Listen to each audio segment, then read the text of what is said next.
let's do it. Okay, welcome. Episode 4 of Eternal Lies. Let's get a little bit of music going on in the background.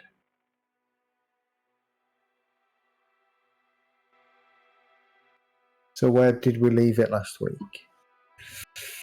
Our group are in Savannah, tracking down various clues related to what happened to Walter Winston in 1924. Discovering that actually this was the session before, wasn't it? You went to the sanatorium. So last session you focused on following up clues that were given to you by Douglas Henslow to allow you to get access to his family house. So you headed over to the family house amidst a large thunderstorm, and you proceeded to investigate Henslow's study.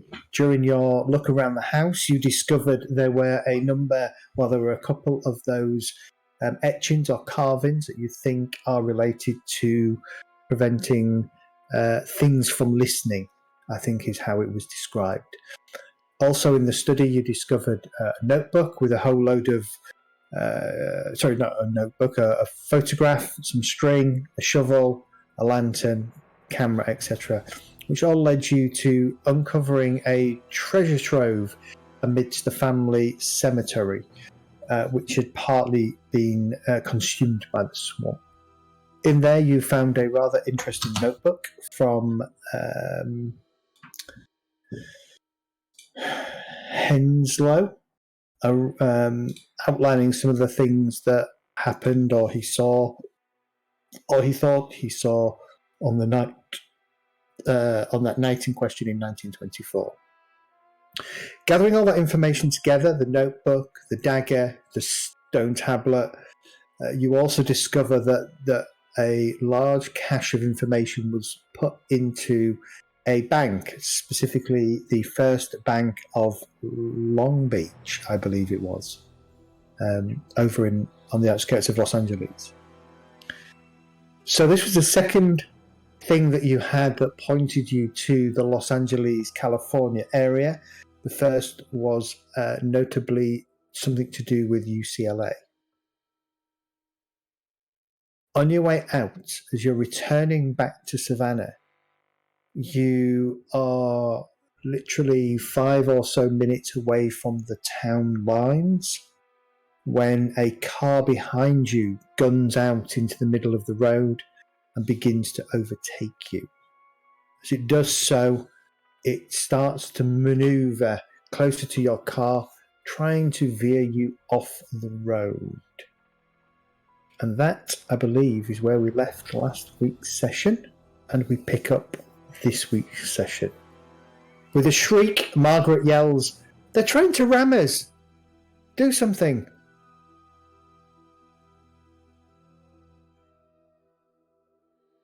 Sorry, bear with me, I find the driver's name. It was... Oh. God, yeah, the driver's name. Where did I write the driver's name down? Let's have a look at my notes, shall we? Charles. Charles. Was it as boring as Charles? I guess it was. Yeah, I actually got our driver is Charles.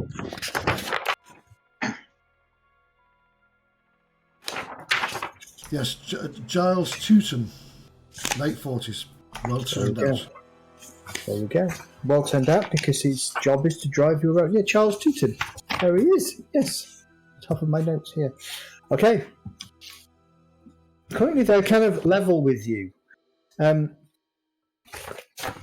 you going to give Charles any instructions? Indeed. Charles, can you go faster, or would you like to put all brakes on stop and we'll deal with this? He looks at you a little bit wide-eyed. He says, I don't really know, sir. Should I drive on, sir?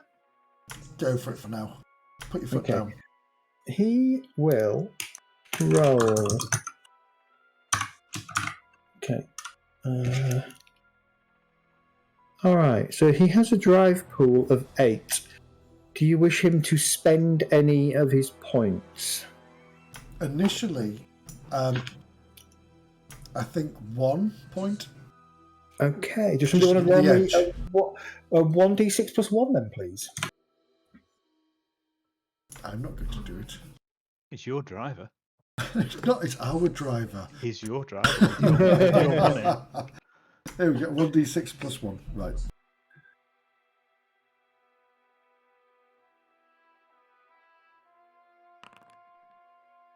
Oh, Nice roll. that's pretty damn good. He's my driver. 7. Okay. All right, so that takes his pull down to 7. Caught a little bit by surprise, the thugs.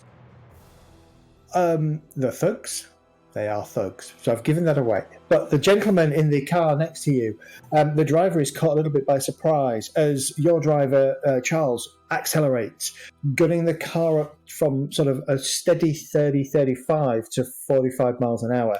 The car behind falls back. So that's 1 to you, 0 to them. Okay.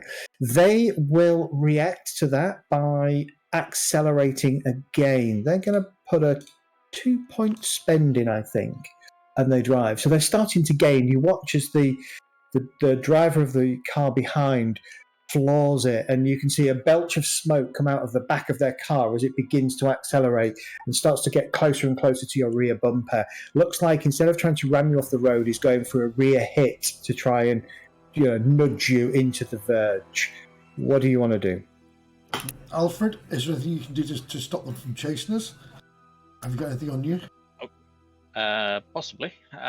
Look through the window. Do they look like they're just trying to catch us, or do they look like they've got weapons?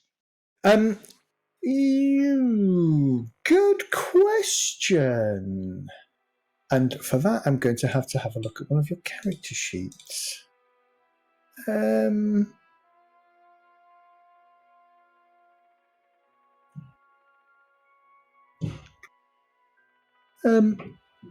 They look like they're trying to catch you. You think you glance.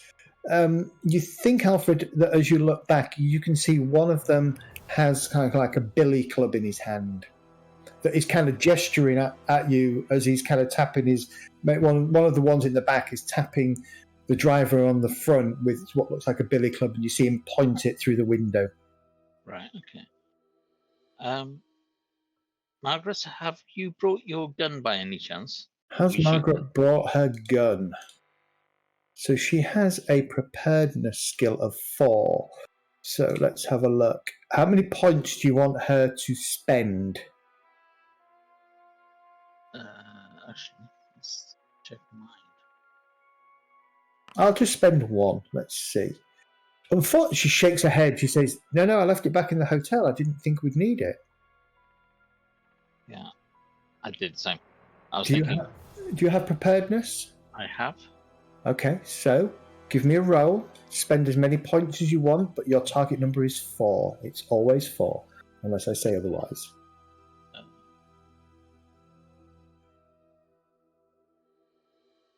What the hell? No problem. Okay, so as you say that to Margaret, you kind of put your hand in the pocket and, well, at least I've got mine, or your holster, and you can kind of pull it out. Yeah, I'll pull it out, rope mine down the window, and try and shoot the front of the car.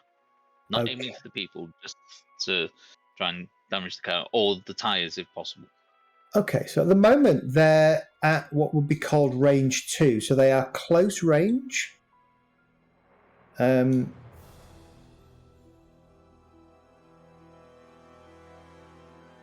So I'm just going to do this. So combat is very much a theatre of the mind kind of thing, and it's designed to just be as simplistic as possible. You have 4 ranges. So range 0 is point blank.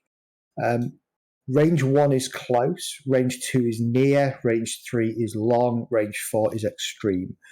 If you look at the equipment that you have, your weapons, the first box is your, if you highlight over it says point blank, then it's close range, then it's near. Actually, they'll be at close range because they're trying to ram you, so not at not at near. So if you want to try and shoot at the car, if you check on the second box, the close range box, spend however many points you want and roll the dice. Aiming for 4s again, am I? You are aiming for 4s if you're just generically firing at the gun to warn them. If you're actually targeting something, then depending on what your target, the number will go up. I was thinking like the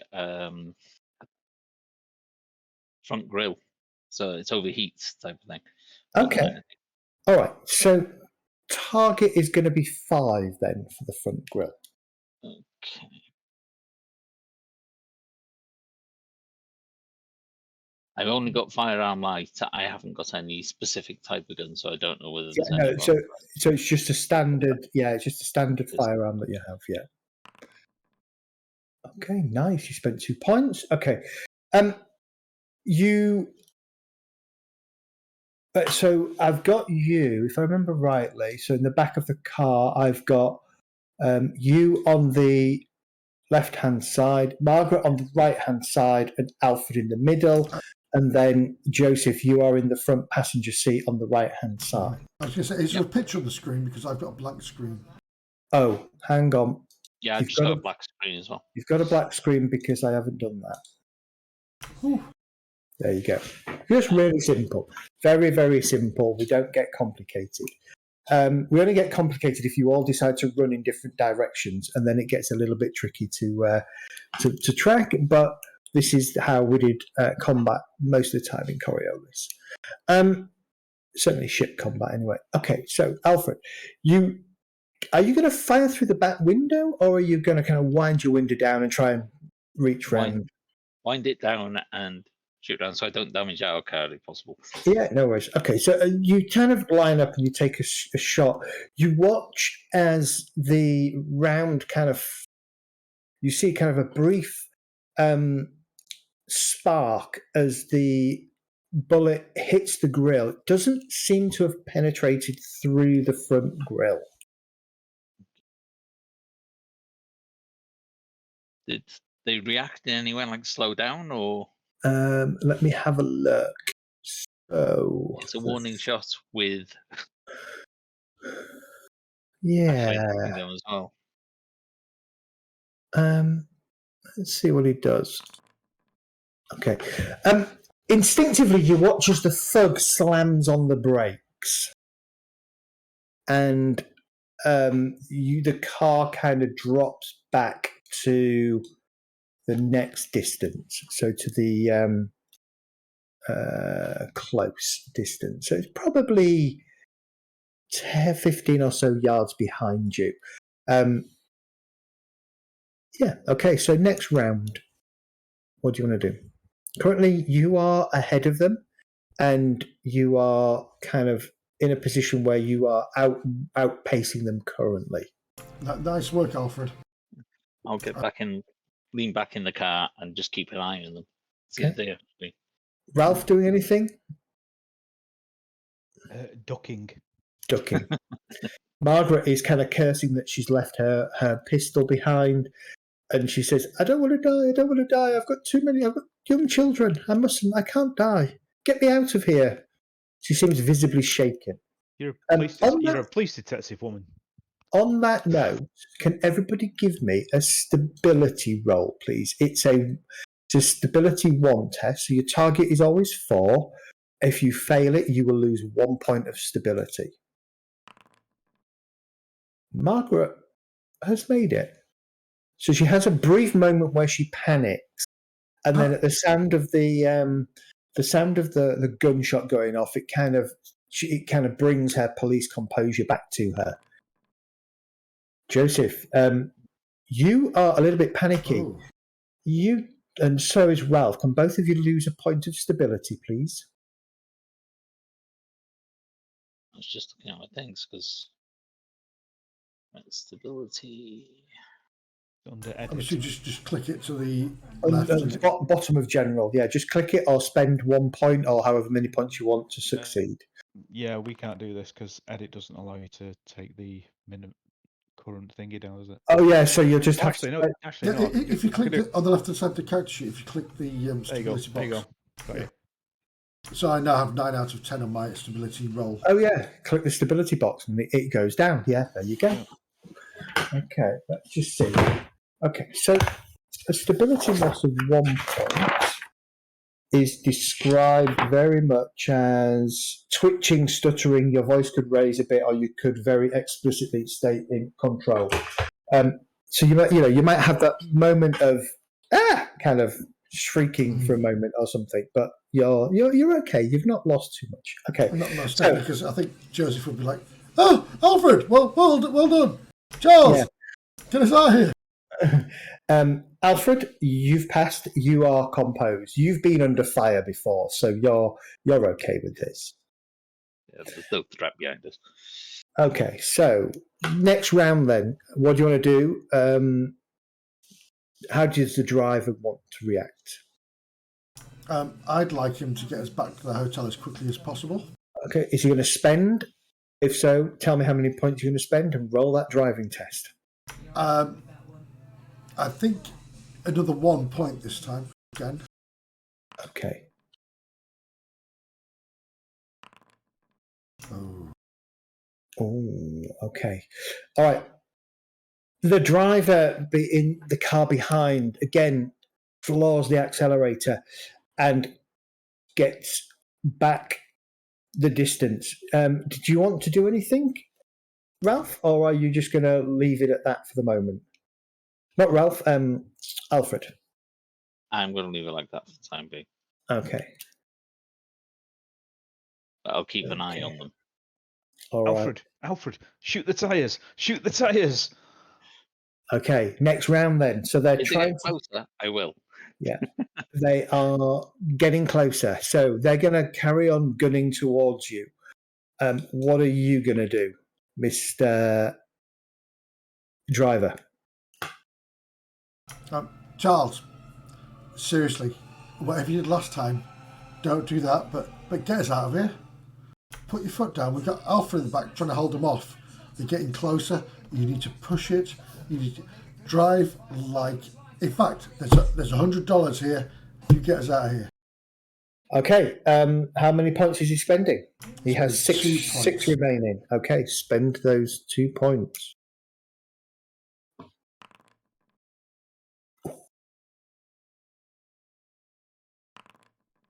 Ooh. I like that. Yeah. So he got a 6 and you got a 6, but he had the thugs had a smaller spend. All right, so both of you seem to hit the accelerators at the same time, and once again they drop back a distance as you kind of go up from sort of 45 miles an hour to 55, 60 miles an hour. The car is starting to feel a little bit shaky, and you can hear the engine is kind of getting close to its maximum speed.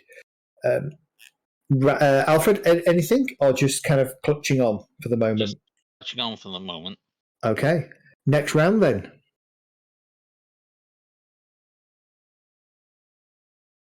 Okay. Just do what you're doing, Charles. But if they start to get closer, we may need to make some evasive manoeuvres or brake hard.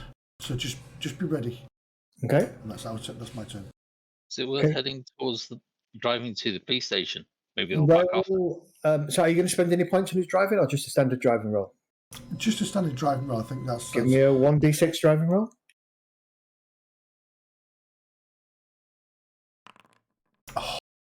He just hit the brakes instead of the accelerator. No. There's no change. Both of you got exactly the same.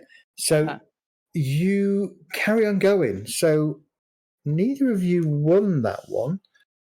Okay, so next round. Anything else? Doing anything different or carrying on? If so, just spend and roll, or just roll. How far is the police station from here? But I mean, you have no clue. Yeah, I was going to say, and Alfred, you've got a gun. You are Yeah. getting. You can see a sign that says Savannah 1 mile. Just Yeah. put your foot all the way down, Charles. Do it. I'm going to spend 1 point. Go for it.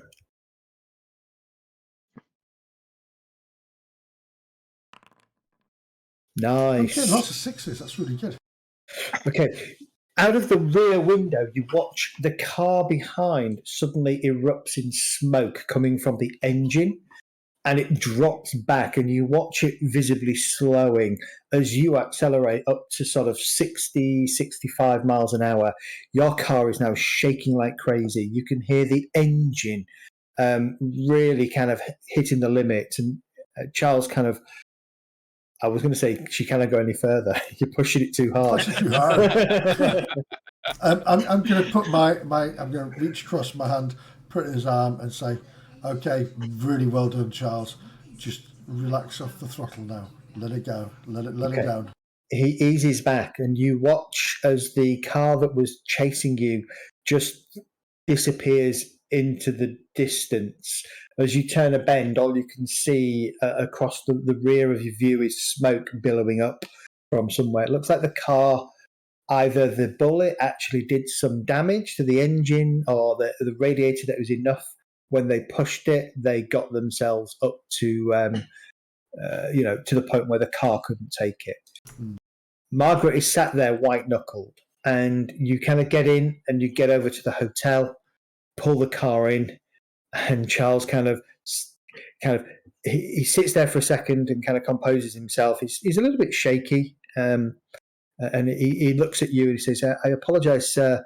That's the first time I've ever had somebody try to run me off the road." That you handle it beautifully and masterfully, Charles. And I will pass him $100 over. Nice. As I promised. Are you sure, sir? This is a lot of money, sir.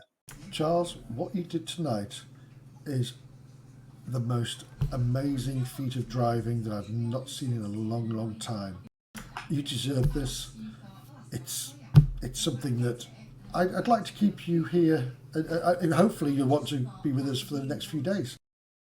Thank you, sir. Thank you, sir. That's very good, sir. Well, I'm here at your disposal should you need me.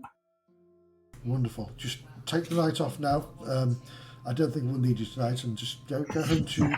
Do you have a wife? I do. Yes. Go home to your good lady wife, but buy her something good on the way home. Buy yourself something nice. Get a good stiff drink, don't you? Thank you, sir. Thank you. He gets out shakily and he kind of opens Margaret's door and opens each of your doors, and then you kind of head up into the hotel. Thinking about it, they were definitely trying to force you to stop, at least, and they did have something in there. They did appear to have clubs or something in their hands. So you get the impression that they weren't there to talk nicely to you. How much did you just give him? $100. $100. You just give him $2,000, you muppet. But we're alive. Jesus Christ. Yes, and You can buy yourself a new car. It is enough for a new car. A new car, but that's a new car for him and his missus. That's enough money for him to live off for the year, I would say. Yeah, I would say so too. Absolutely. But do you know what? He saved my life. I'm alive, and that's worth $100. And he's got the money to spend, so he can afford it. All right, you're back at the hotel. Margaret kind of she comes up, she looks at each of you and she says, "Gentlemen, I think on the basis of today's excitement, I don't mind putting my life on the line for my job, but I'm on vacation, so I'm afraid I'm going to take my leave and head back to New York, if that's okay. I'm happy to send any updates to our employer, and I wish you all the best for whatever else you do next." All right, Margaret, just forget everything that's happened down here. Put it behind you. She nods. She says, "I will do my best." It was a pleasure to meet you, Margaret, and maybe when we're back in New York, you'll smile favourably on us. I hope so. And hope to see you again. But goodbye. I'm going to get myself a plane home. Give my best to George and the kids. I will do, Alfred. You take care of yourself. I will. And she gives each of you kind of a peck on the cheek.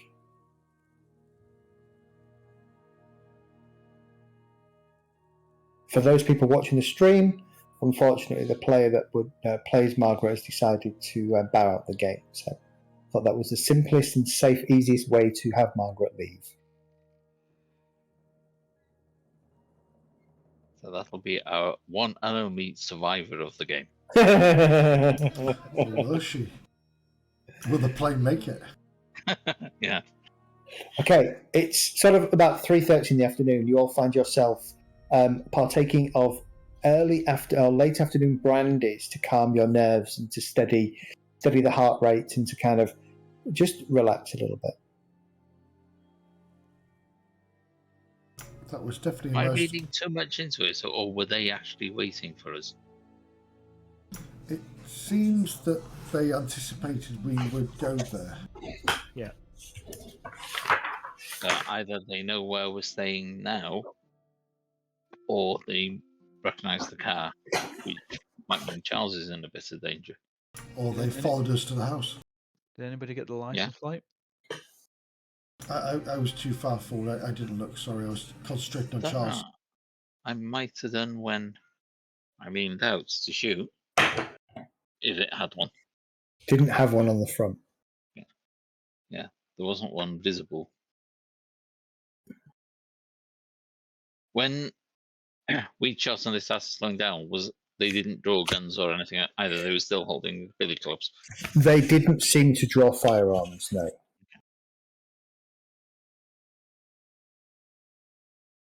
Whether they were trying to scare us off or capture us.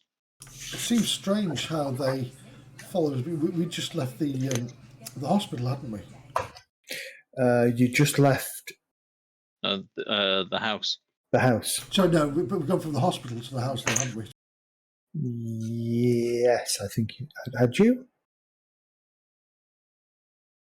No, you went from the hospital. You went home back to the hotel. Right, to the house in the morning. Yeah. This is your third. This is towards the end of your third day in Savannah, basically. Is it the 4th of November? 3rd of November. 3rd of November still. Yeah, it's the end of the 3rd, isn't it? Yeah, it's about 3:30 in the afternoon.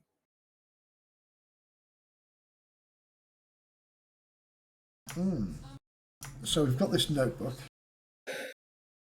We've got a key with the 37 on it, haven't we? Yeah.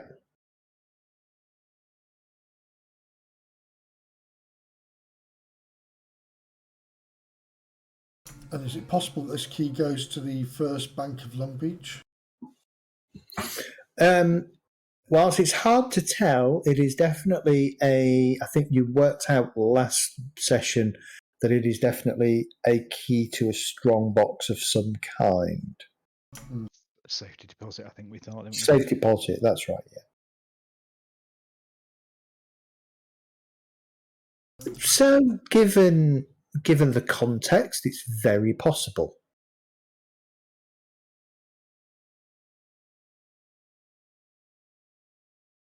Ideally, it'd be nice to find out if he travelled. If he travelled down to Long Beach in his time out of the hospital. I think it.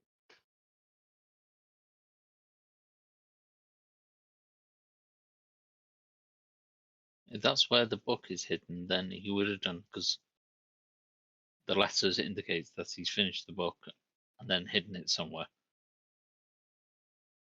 And then he was back in the hospital, so it must have been during that, or somebody else has taken it and put it in the bank. He could have couriered it out. Yeah, But then he's got the key. Yeah, well, would they have allowed him to courier something to a bank and then send the key? Well, a safety deposit box, you'd have to be there to sign the payments on it, and then It's yours. You have to keep updating the payments for it. It's not a free service.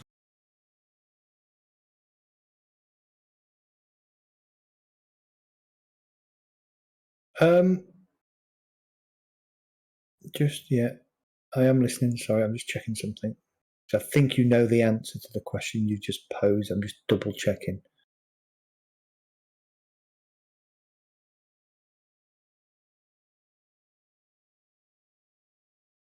I will have another brandy.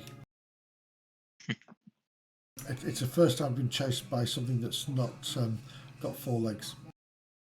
Yeah. And there wasn't even any returning fire. No. Didn't bother me in the least.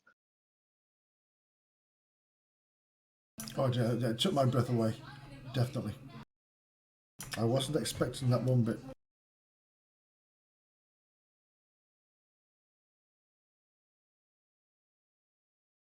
Ralph, how are you holding up? I've been better. I need a good night. Just to clear my head.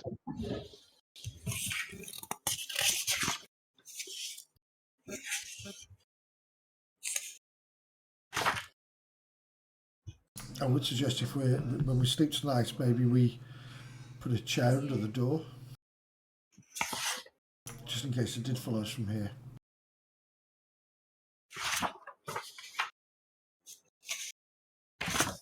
You going to do anything else during the day? For the rest of the day, or are you kind of done for the day? I'd like to make a call, if possible, to. I've got a brain fart today. I really do. Janet? Janice, yes, thank you. I was thinking the same thing. My dear friend Janet.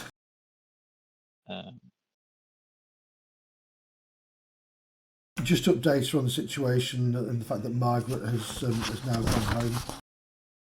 Just so she doesn't have to worry about extra space. Yeah, just to go back to your answer. So, as part of your interview with Henslow, he did tell you that he had put material in a safe deposit box in Los Angeles, specifically the First Bank of Venice Beach. No, wait, Long Beach, he said. Yeah. Yeah. Under his name. And the intimation was because he said by that point Winston had already left town and the others. So the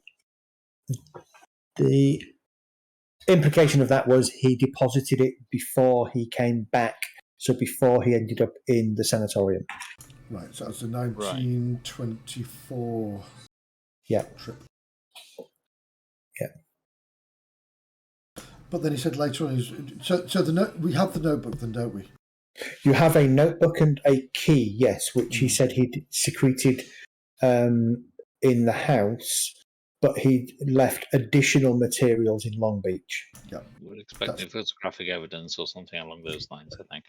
That's right, yeah. Right, so we'll update Janet on those pointers and say we need to go to Long Beach. Okay. Are you going to send a telegram this afternoon? If possible, rather than a telegram, just we'll do a telegram this afternoon, definitely. Okay. And then to ask her to get Keen ready to fly tomorrow morning. Okay. Fancy flying tonight, guys? Fine by me. Sleep on the plane. If you remember, Keen said he doesn't generally fly during the night. That's right. That's true. In which case, send a telegram or a message to Keen to get the plane ready for flight tomorrow morning. Okay. That's no problem. You can do that. So you can spend the rest of the day kind of mulling over what your plan of action is, what you think you've learned so far. Have dinner once again in the hotel, get everything packed, get everything ready so that you can weird lump on my cat's back, so that you can be ready to fly tomorrow. I'd like to give Ralph if he's not already got the notebook, just so he can read through it again and again. Yeah, there's more sanity in Game World Mythos. Well, that was on the what's it, wasn't it? Yeah, On the floor, we've already done that. Brilliant. you've kind of gained what you can from that in terms of. Well, it was on the flight, wasn't it? Yeah, If we were going to fly out, so it's in my possession, and that's what correct. I'll be doing. Brilliant. Okay. Alfred, you go to sleep. You all take steps to secure your rooms in a more, secure your rooms more than you would do normally, like I say, chairs under the door, etc. Yeah. As you sleep, you dream. You dream that you're trudging through the Georgia swamp behind Joseph when the ground opens up beneath him, the water rushing into the hole in the ground lined with yellow human teeth. Dozens and dozens of teeth. For a moment, your friend is falling feet first into the hole, but then the mouth snaps shut, chewing Joseph in half in 3 terrible bites. You hear him scream, blood sprays from his mouth. The swamp water-filled mouth gurgles out a scream. You snap out of your sleep with a start, all but screaming yourself. That was unpleasant. Can you make a 2-point stability test, please?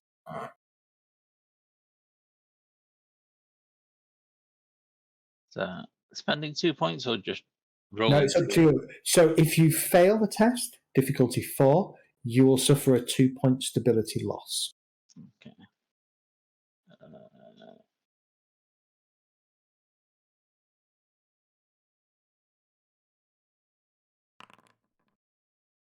You make it.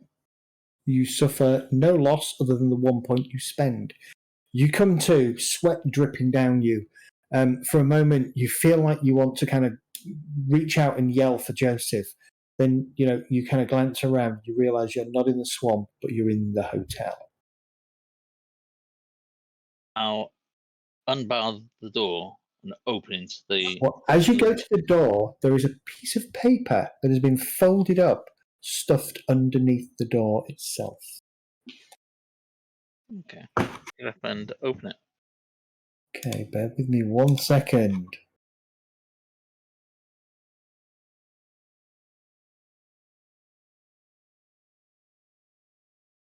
That is what you see.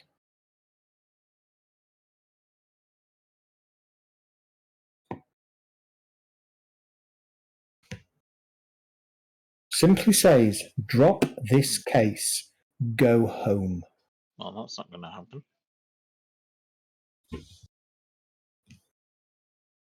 I'll open the door and see if there's anyone there. Nobody around. No, nobody around. Corridor is clear. The lights are quite dim this time of the night. They kind of let the gas light, well, there'll be electricity, wouldn't they? So, yeah, every other light is kind of on, but it's quite dim.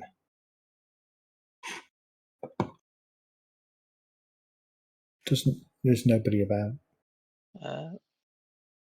Anything unusual about the paper? It's... It feels cheap to you. Okay. Nothing. I mean, it's certainly not fancy paper. Typewriter, typical typeface. Nothing else. Okay. Our rooms, are they adjoining or You're all up on the suite, you're all up in the penthouse suites. Yeah, there's sort of 4 rooms, effectively 1 in each corner of the top floor. So you'd come up in a central elevator, and then each room is kind of off there, small corridor to each door.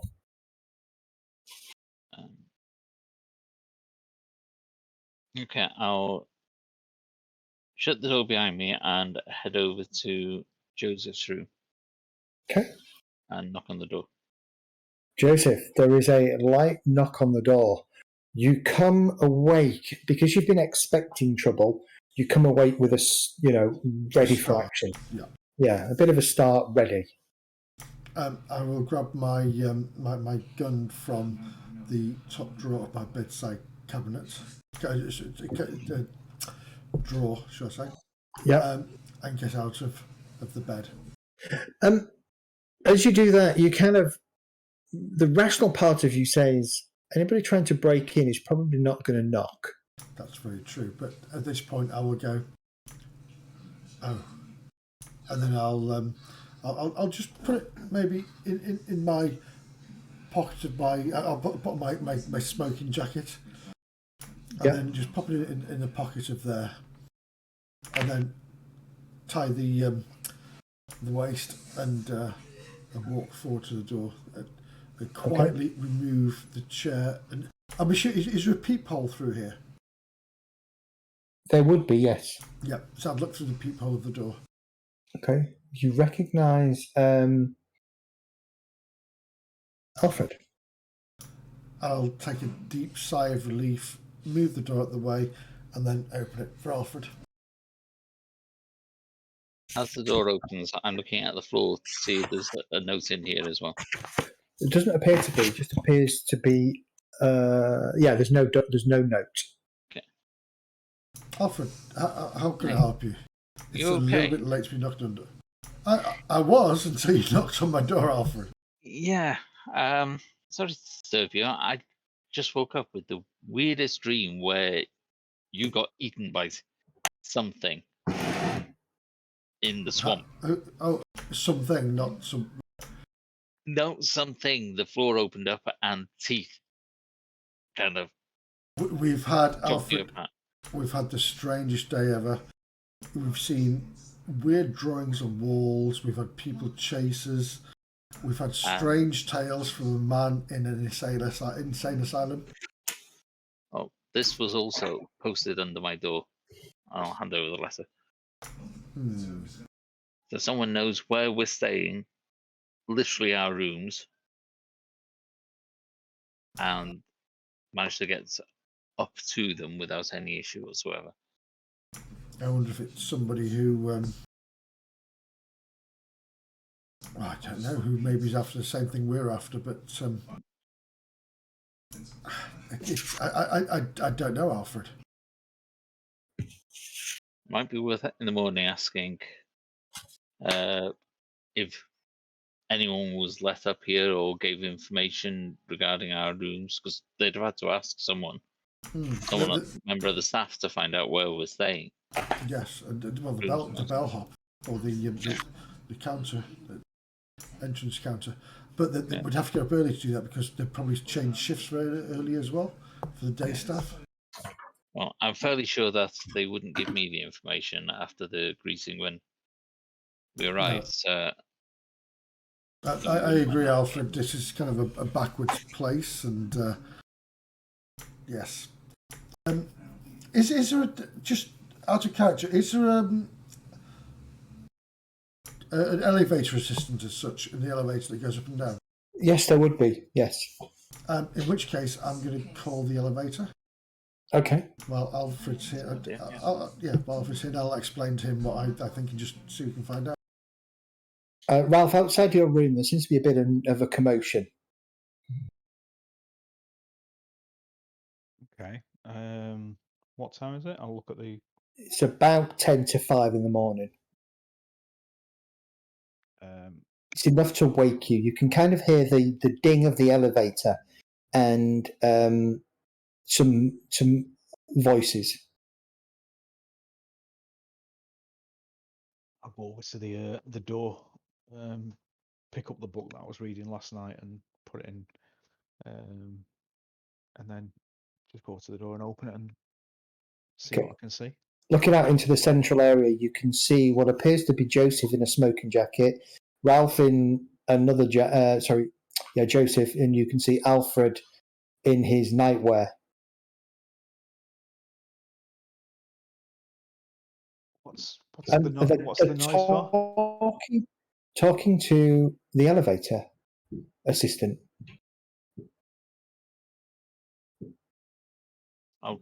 turn around to it's not Joseph.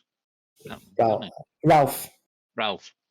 Turn around to Ralph and go over and explain. I found this posted under my door. I got woke up from a nightmare involving Joseph and something in the swamps. When I looked up to check that everyone was all right, this was posted under the door. So we're just trying to figure out who delivered it, because they know which room specifically I'm staying in, on the floor, etc. So someone's been giving out information regarding us. That's worrying. That's what I thought. So Joseph's asking the bellhop if he's passed on any information or who could have done it, so that we can try and determine who it is that's possibly that. This could be the same people that tries to run us off the road, or there's another interested party that's trying to scare us away. Well, it would make sense. What was your dream that woke you up? It's gonna sound very, very crazy. Walking through the swampland. So what we've just done in the last 2 days, just go ahead. Yeah, stranger than that. Walking through a swampland behind Joseph, and the floor opens up. He starts to fall into it. It's filling up with water, and the pit that he's falling into grows teeth and bites him in half and proceeds to eat him. And then I woke up. Okay, well that ties into Golgoroth. Yeah, the description of him makes sense, but if anyone should have had that dream, it would have been you after reading the book. Oh, the book's fine. I'm not that far into it. It's had the I only skimmed it at the moment. yeah, but it hasn't got pictures and things. See, I've not looked at the book much. Oh, it's got bits, but I've not paid too much attention to it. I'll spend some more time of it on the flight. Ding! And then the doors open, and you can see the elevator boy, kind of slightly bleary-eyed. His hat's on at a slightly crooked angle, and he kind of opens the door. It takes him a little bit of effort. Excuse me, sir. I'm sorry for the delay. We don't usually get much call for the elevator at this time of night. Have you been in this elevator all night, or do you come when it rings? I come when people call me, sir. So anybody can come in downstairs, get in the elevator, and come up themselves? I suppose so, sir. Yes. It's just Why? Is there a problem, sir? I would say so.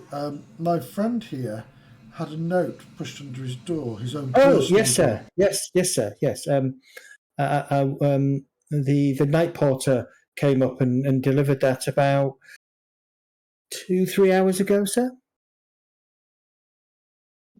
Really? Who delivered it? Yeah, who delivered it? The night porter delivered it, sir. I brought him up. Apparently, he said some Chinese fella had just thrust it in his hand with a written description of one of you, and asked for this note to be delivered. I think he got given $10 to do so, sir, or something. Okay, in which case, thank you for your time. Welcome, sir. What's the name of the night porter? Barry. Okay. Joseph, can we put a complaint in against Barry, please? He's taking money for bringing that up from a stranger in the middle of the night. Especially the middle of the night. Yes. Hopefully Barry will be out of a job in the morning. And it's a fact that he woke up enough. So yes, we will do that. We'll speak to the manager when I get up in the morning. The bellboy blinks and says, "Oh, no. Did I say you got money? No, sir. No. But yes, very good, sir. Very good."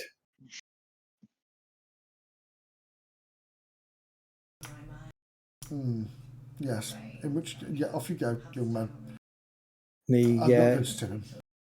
closes the elevator and he kind of cranks it down to ground floor. The door closes and it goes down. Is it worth having a chat with Barry? Well, we may be getting a visit from him in a few minutes, asking us not to get him fired. Oh, I'm still going to get him fired. Yeah, I don't think He might come up and plead his case. In which case, You may well do. I don't think he will, because it's kind of beneath his station to just come up and beg, in a sense. Once he's been caught, perhaps. We'll see. Maybe have $1 wager on it. Okay.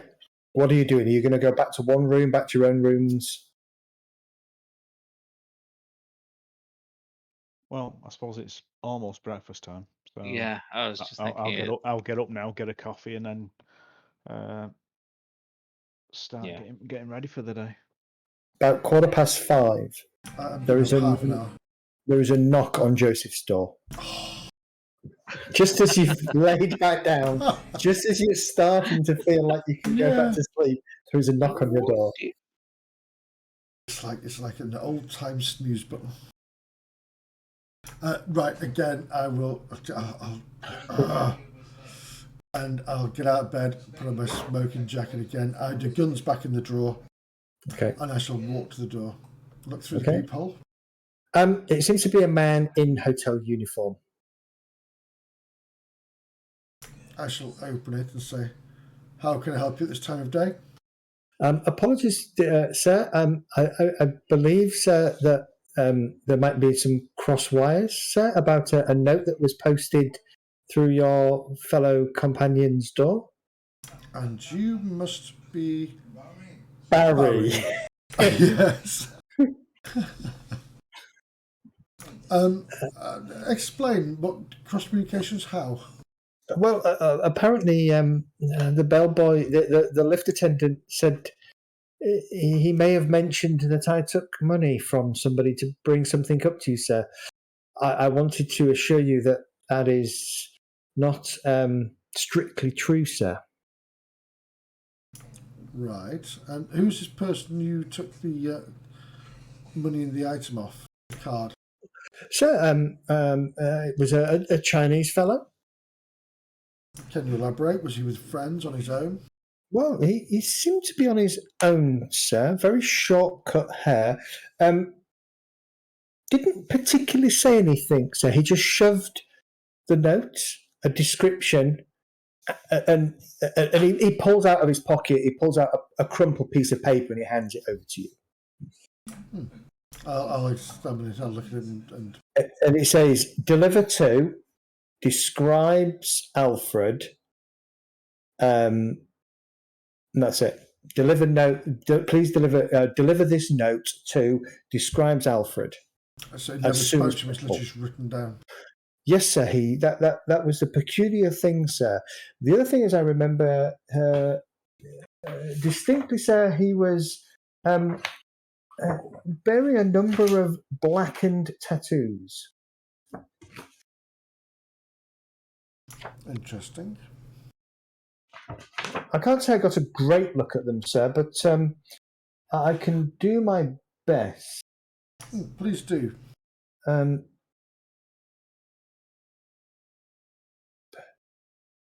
While we're talking, I'm going to walk to the kitchen with him in tow, hopefully, and make myself a coffee. He just said they look like some kind of Chinese writing. And unfortunately, sir, it's a language I do not speak or read. Not many do. No pictures? No, just writing, sir. Just writing, okay. And when he left, Barry, did he go to a car? I think I didn't pay much attention, sir. I was too busy arranging with the lift attendant to bring up the note. I thought it was of importance. Was that not, You were too busy counting your money. was that not the case, sir?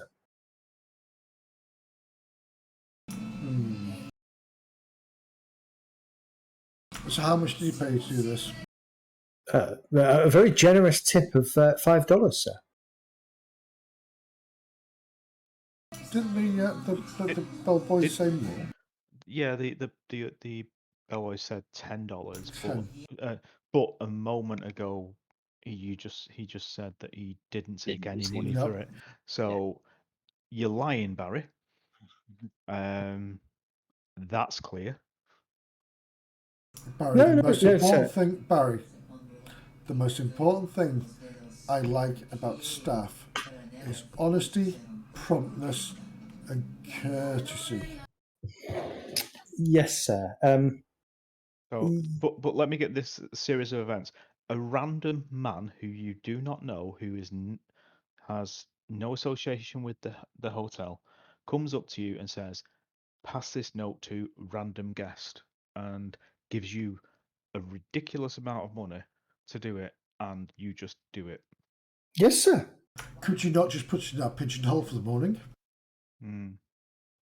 Well, the note said urgent. In the dead of night. So you just put it under the door. Didn't knock on. No, sir. I To wake us didn't. up. I So didn't wish. it can't have been that urgent. Well, I didn't wish to wake you, sir, or your colleague up, sir. What would happen if this paper was poisoned with arsenic? He looks down at his hands suddenly. Was it, Do you sir? have black fingers? He looks at no, he doesn't. I do. Should I expect it to be poisoned by arsenic, sir? Well, I don't know. I never met the fella. Are you in some kind of trouble, sir? I'm never in trouble, Barry. And stop asking questions like that. It's impertinent. It's yes, sir. I'm sorry, sir. Barry, And say it was $10, sir. we know it was $10, Barry. I'm very disappointed with you. Go and make your arrangements, and I will chat with the manager in the morning, or when I have my coffee. Sir, as is. I'm not angry, Barry. I'm just disappointed. I knew that's what you were going to say. As is your prerogative, sir. I apologise for my lack of service and my lack of forethought. And yes, sir, I will await your discussion with my manager. You may go, sir. And he kind of walks off, a bit dejected. fine little bugger. By the way, it's not unusual to take tips. You don't broadcast it. Don't broadcast it, yeah. Right, so I'm going to continue having coffee. I'll probably have breakfast with Alfred and Ralph if they're up. Yeah. Yeah, I was getting dressed when he turned up. How long did it take for him to turn up? About 15 minutes. Yeah, I'm still on my first cup of coffee then. Yeah. Okay. I'll be packing again since we're going to be moving on. All right. Next half hour or so, we roll through to just after 6 a.m. You've had a couple of cups of coffee. You've all taken some time to get dressed, showered, washed, etc. Packed your clothes and are ready to do whatever you wish to do. There is a ring, Joseph, on your telephone in the room. As I'm closing the latch on my my travel case, I'll pick it up. Hello? It's another gentleman. Sir, Mr. Westmore? Yes. Apologies for the early morning interruption, sir. We have 2 urgent telegrams here for you. Are they down? One appears to be local and one from New York, sir. Wonderful. Right, refresh my memory. Telegrams they're visible for anybody to read anyway, aren't they? They can be, yes. Yeah, they are, basically. Yep. Okay, if you read the local one first, please. It simply says, sir, 8 a.m. departure. Fantastic, thank you very much. And the out of state? Says, understood, permission to proceed. Wonderful, thank you very much. And with that, I'll just put the phone down. Okay. You round up the rest of the group and communicate that clearly Margaret has approved your travel to onward travel. Janet. And Janet, and Keynes is ready for an 8 a.m. departure. Wonderful. And yeah, I will relay that to everybody, so we're good to go. Do you want to see the manager before we go? And get Charles to load up his car with our luggage. Okay. Okay. Get a proper breakfast downstairs or something. Yeah, you can get yourself a proper breakfast, no problem. Have a nice full breakfast. You have a conversation with the manager, who is profusely apologetic. And so you should be, because I paid good money to stay here. Indeed you did, sir. I feel a breach of trust that one of the staff has been wandering around my apartments in the middle of the night. Yes, while taking money to do so. Sir, I agree, and I will investigate and deal with said individual. I don't think I'll be telling Mama to come here at all. Sir, I'm disappointed, and I will do my utmost to welcome your Mama should she choose to stay here. I will personally attend to her needs. Easy, Tiger.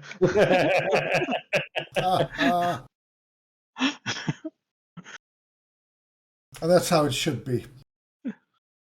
She should want for nothing. And what of this Barry? He will be dealt with. Generally speaking, he is a good, conscientious night porter, sir. He has slipped up a couple of times. So yes, we will. I will consider the appropriate action to take. Do so. I do feel it for somebody of my caliber and wealth, and I've paid a lot of money for your hotel in the last few days. I don't expect to be disturbed in the middle of the night unless the place is burning down.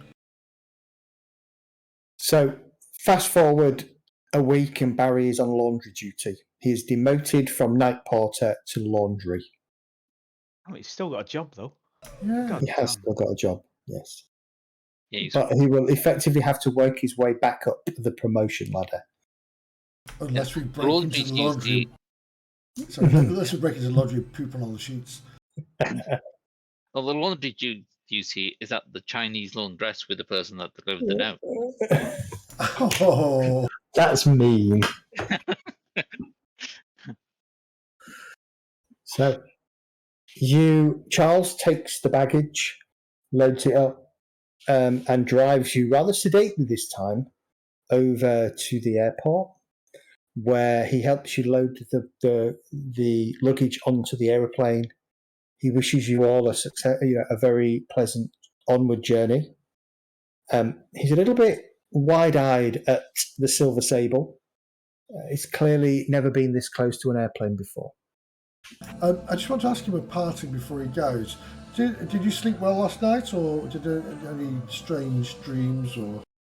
I didn't have any strange dreams, sir, but I did enjoy a nip or two. That's to calm the man. nerves. Well done, Charles. And if we're ever this way again, I look forward to seeing you again, sir. Thank And you you, for your sir, work. it's been a pleasure driving you all, sir. No, thank you. You're a damn good driver, Charles. And he gets back into the car and drives off. Okay, you all load up into the airplane. 8 o'clock rolls by, and as you expect, you taxi out on the Savannah runway and begin your 13-hour flight to Los Angeles. We got snacks, haven't we? You've got food, yeah. Okay, good. Yeah. Should We I have have booze as well. clicked the 24-hour refresh at all? I've not done it since the first day. Right, okay. So everybody can have a 24-hour refresh, yes. You also have a further 4 experience points because I haven't given you experience points since the first week either.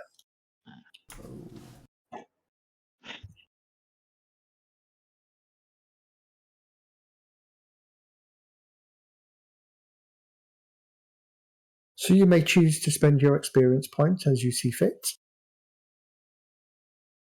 Or you may keep them for another time, but since everything is at a 1-to-1 ratio, you don't really need to keep them. Unless you want to keep them for those latent skills that you suddenly remembered you had. Also remember, you can choose to atrophy 1 skill by up to 2 points and put those 2 points or up to 2 points into something else. Do we know which skills should refresh? Because mine don't seem to have changed once I click the button. Stability changed? Stability stayed at 8. Yeah, stability will stay. So the key, has. so they should just be your investigative pools, not your general skills. Okay, So how about flattery? No. reassurance? That should. Hold on. Streetwise? Let me tell you what does and doesn't refresh because I can't remember. Some will only refresh on a scene change, won't they? Some will only refresh on a Yeah. As far as I can tell, none of mine are refreshed. Actually, I'll tell you what. You can all have a full refresh because you've gone through 2. You've gone through 2 parts of Act 1, so you can have a full refresh. That's updated them.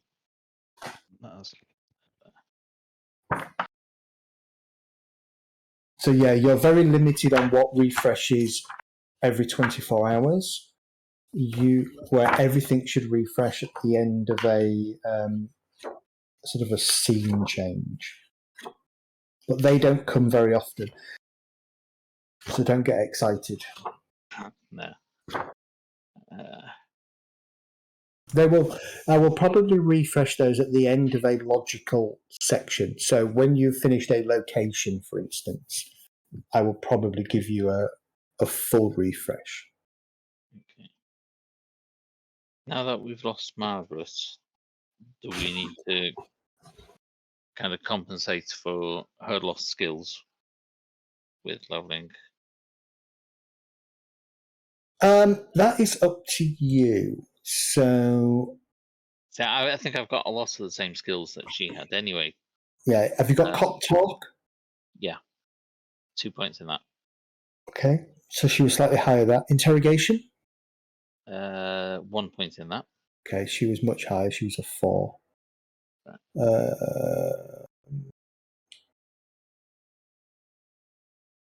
Outdoorsman, evidence collection, forensics, locksmith in technical. Don't have technical or outdoorsman. So locksmith. Sorry, technical is the section. Right, yeah. Technical, I've got evidence collection, forensics, locksmith, and photography. Okay, yeah, you're fine there. I don't think, other than you being a little bit lower, I don't actually think anything is. You're missing anything there. That's fine. The only thing is, obviously, she was religious. She was a Catholic, so she had a. Okay, do you have theology? Yeah, 1 point. Yeah, got it. Yeah, okay, same as you then. Yeah, so she did have first aid, Yep, got that. shadowing, Yep, got that. stealth. Yep, Good, that's fine then. shadowing. I've got 10 in. Driving. Yep. Okay. By the way, if you have a driving skill, technically you can have a vehicle up to whatever your credit rating would let you have. So typically you would own a vehicle up to, I think you guys, up to probably a couple of $100. Joseph, you would Silver probably Shadow, baby. Silver Shadow. you would have a driver, Yes. typically speaking. You don't have a car that you've got a driver. Yeah, who has a car? All right, so let's take a quick 10-minute break. So I need to go grab a drink. Back here at 25 to, and we'll Okay, cool. continue Sounds good. as we move to Los Angeles.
Sporting rifle. Okay, so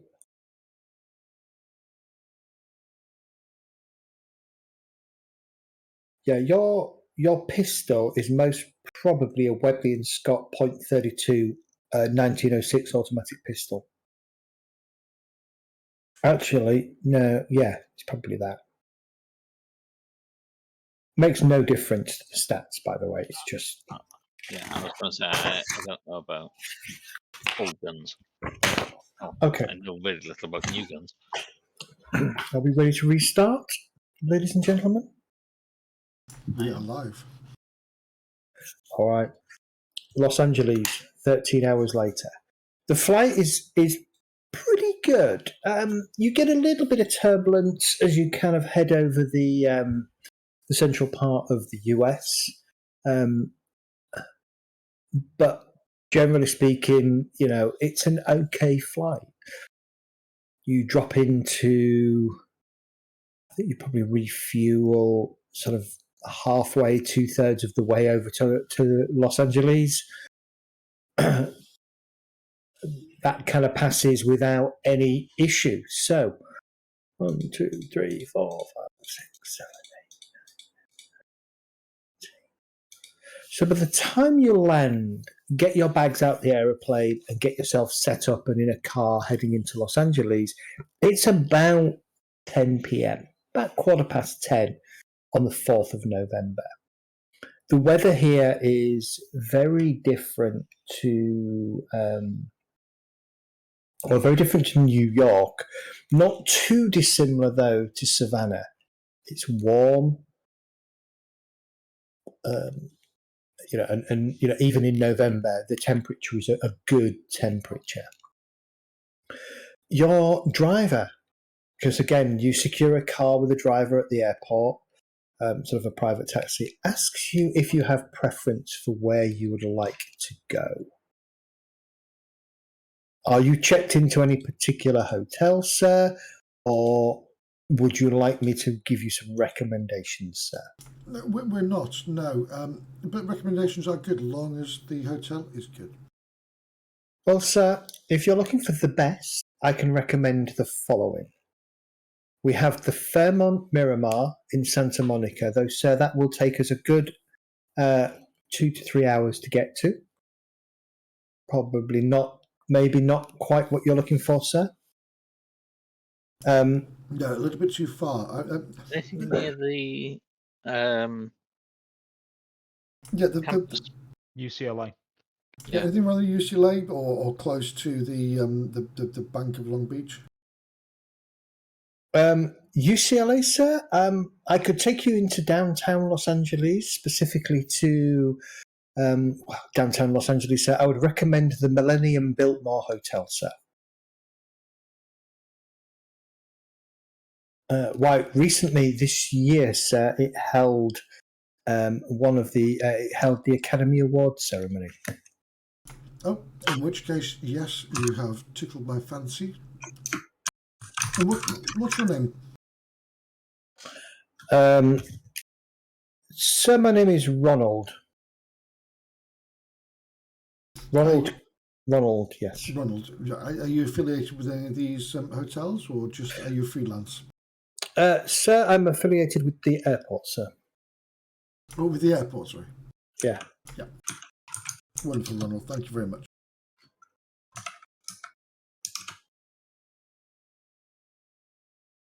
UCLA is actually over at Santa Monica, isn't it? Is it? Yeah. It's up there. You see where Culver City is? It's just north of there. Everything up there is modern UCLA. So it'd be around there somewhere. I've got to assume that field, the Culver City. Oh, is that where UCLA is? I didn't realise that's where it was. Surprised it's not on the map. It's not a very clear map. I couldn't find a clear map. Oh, so Santa Monica. Where's Santa Monica? There's a college right at the top. Santa Monica is just to the west of that on the coast. Yeah. Oh, Cloverfield. That's one of the baseball stadiums, isn't it? Yeah. Cloverfield. Yeah. And a really, really creepy film.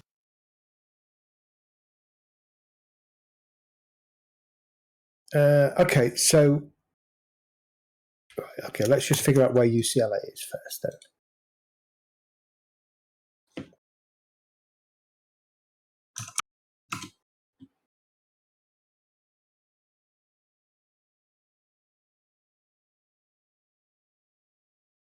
The westward home of UCLA. There we go. Top left. Underneath the plane. University of California. There you go, UCLA. Yes, it's up here. So Santa Monica is probably the best place, or West Hollywood. And Long Beach is way down the south. Correct. Yeah.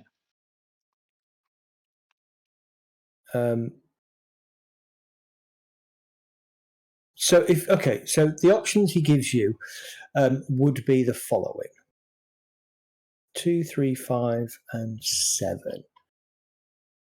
So let's have a look at my little list here. Number 2, the Beverly Hills Hotel.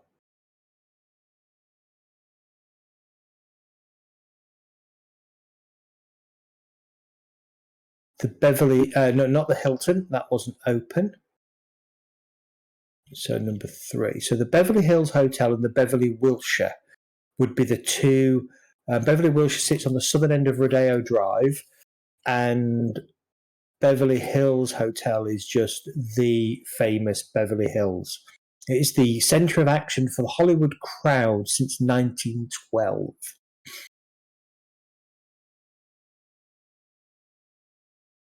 If I know Mr. The box is 5, no, 7. The alternative, no, it can't be Bel Air either because that one hasn't been open. So effectively, the two closest to the UCLA campus would be the Beverly Hills Hotel or the Beverly Wilshire. Beverly Hills Hotel, in which case.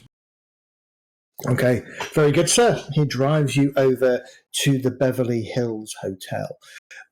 From the airport, oh God, that's going to be interesting. Just over a quick Google map here to see how far it is. Beverly Hills Hotel.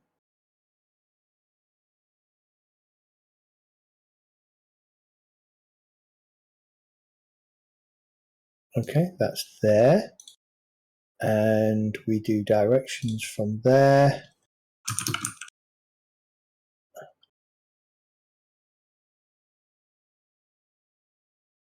So it's 13 miles. It's probably going to take about an hour for him to drive you over there. So by the time you get there, it's getting close to midnight.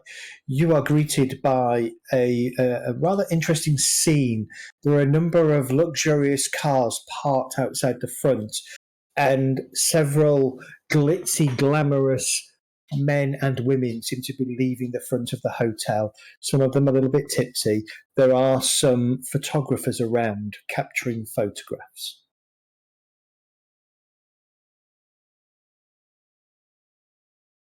Unload the car, get a bellhop to take the luggage. Okay.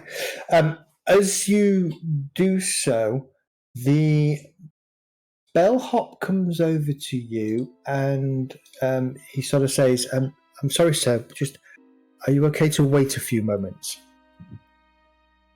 What's happening? So you know how these cinema crowd are. Oh right, what's the occasion? Oh, they're just marking the completion of a movie. Oh, I see. Yes.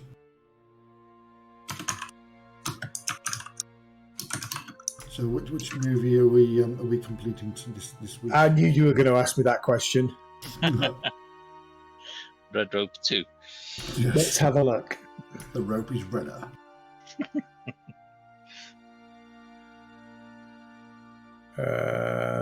Cleopatra.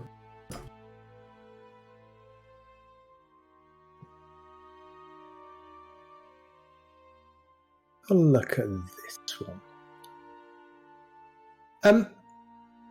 It is. He says, "Oh, sir, I wouldn't like to sort of speak out of turn, sir, but I believe The film was called Of Human Bondage, sir. Oh, I've not heard of that before.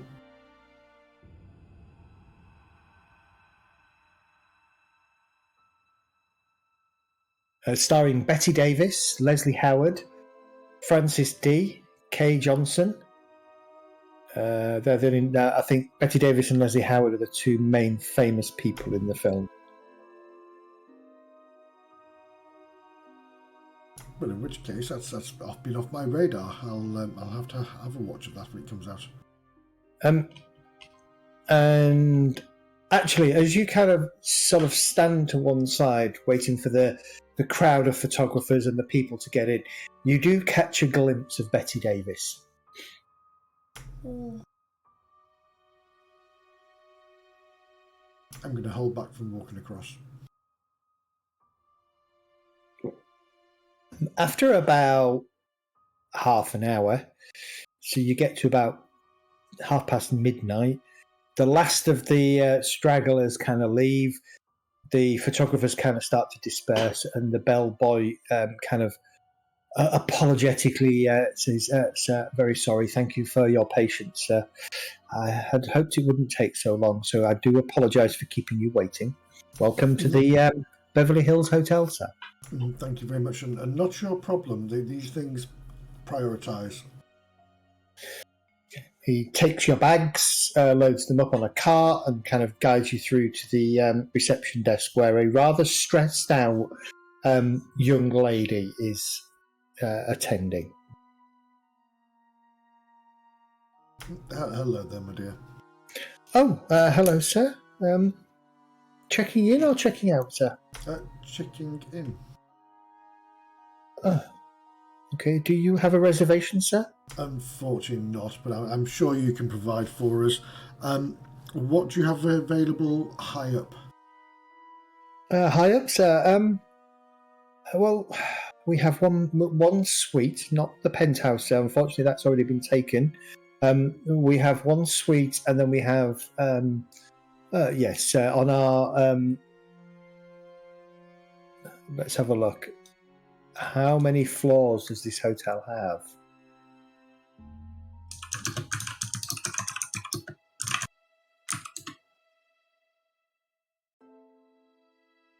The one thing you've noticed, by the way, is you driving into and through Beverly Hills, and in particular,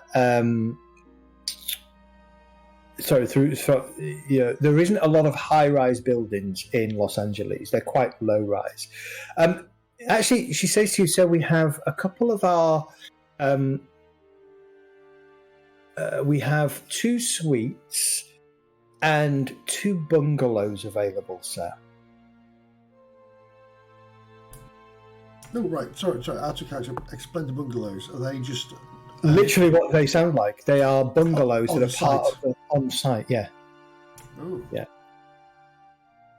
Do the bungalows have their own pools? Apparently, one of the bungalows was well known for John Belushi getting right off his tits and overdosing with on drugs, I believe.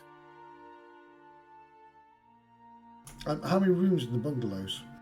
There are 23 bungalows. There are without looking at the website, it doesn't particularly tell me.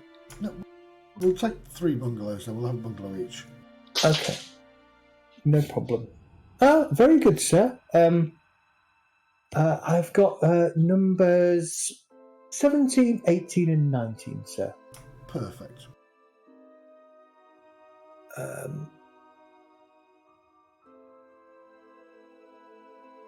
Yeah. They don't have their own pools, but they share pools. Okay, we'll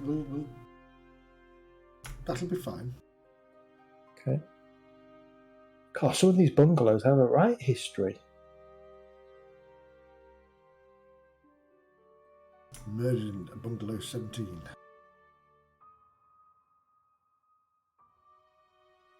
Bungalow number 10, John Lennon and Yoko Ono stayed at in the 1970s. A one-night stay in 2018 at a bungalow can cost as much as $10,000. Okay. So this is expensive, right? This is eye-wateringly expensive. But you can afford it, Joseph. Mm. You are shown to your bungalows. Each of you have a bungalow. Each of them are 2-bedroomed. They kind of like have a kitchenette, a lounge, and 2 bedrooms.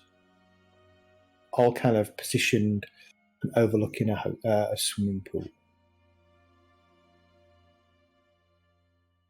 Jeepers. I'm going to settle in for the night. Maybe see if we can order a breakfast for the morning at say 8 o'clock. Breakfast is provided as part of the service for those who are staying in the bungalows. Wonderful. Okay. Your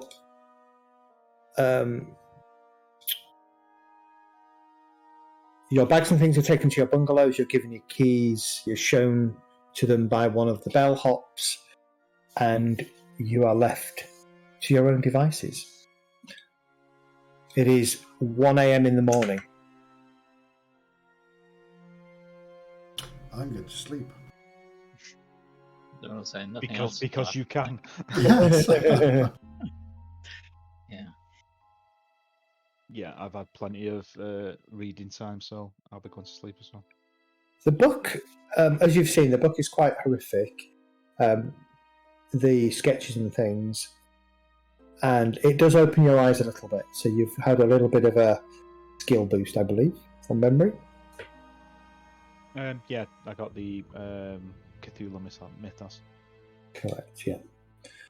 Okay. Well, you sleep well. You sleep undisturbed, and you wake the following morning around 8 a.m, there or thereabouts.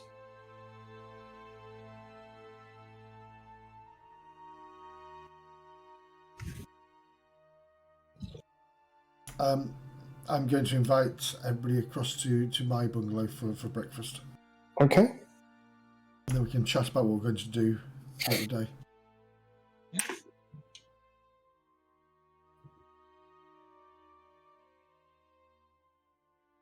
Breakfast is a lavish affair, a mixture of obviously fresh juices, fruits, meat platter, the usual kind of affair.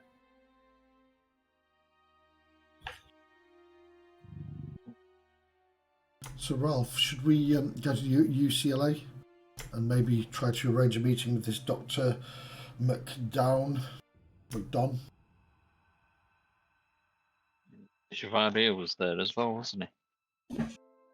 Yeah, we've got a couple of people to see there.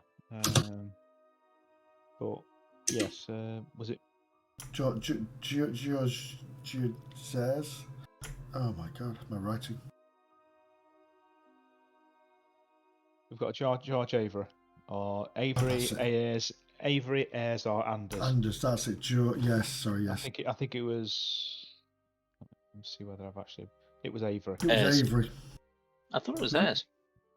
You know, I've got further down. I've got speak to Dr. McDunn about Avery. So I think that was after we've made the phone call, but I could have got the wrong name. See, I've got Avery in brackets, so. Yeah, I wrote Ayres, Avery, Anders, and then this one ticked to Ayres. I said, that's the one that was confirmed. Anders. We phoned up, didn't we, to make an appointment? It was Ayres. Ayers. Okay, that's why I scribbled that in there then, in that case. Yes, George, yes. I ticked it for a reason. I typed it further down. So I typed the wrong one.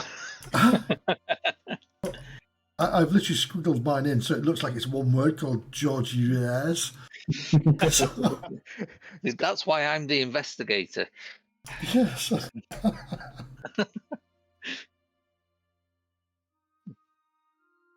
Yes, we have to speak to Dr. McDunn. Yeah, Professor of History. Yeah. Okay. Is that your first track you're going to follow? Well, the I think before we bank go, is a long way yeah, but I think if we they go might to the bank, we might find stuff out that's useful when we're actually talking to the that's what I was going to doctor. suggest. Yeah. Yeah, there might be more information that we can. Yeah, so If we go there let's first, not charge in. Yeah, we might spook them, and then we can't arrange follow-up questions. Yeah, Information is very important. So yes, let's go to the Long Beach Bank. Bank. Okay. That's going to take ages to get to. We've got the day. Yeah. Oh, it's lovely weather outside. The Beverly Hills Hotel, being the Beverly Hills Hotel, rush hour will is be over. very much caters to the rich and those who are somewhat, spoilt. By now, not me then. Okay. No. Me. By now, it's just after 9 a.m. You're able to secure a hotel car and driver. Fantastic. The driver introduces himself as he's called Larry. Larry Magwood.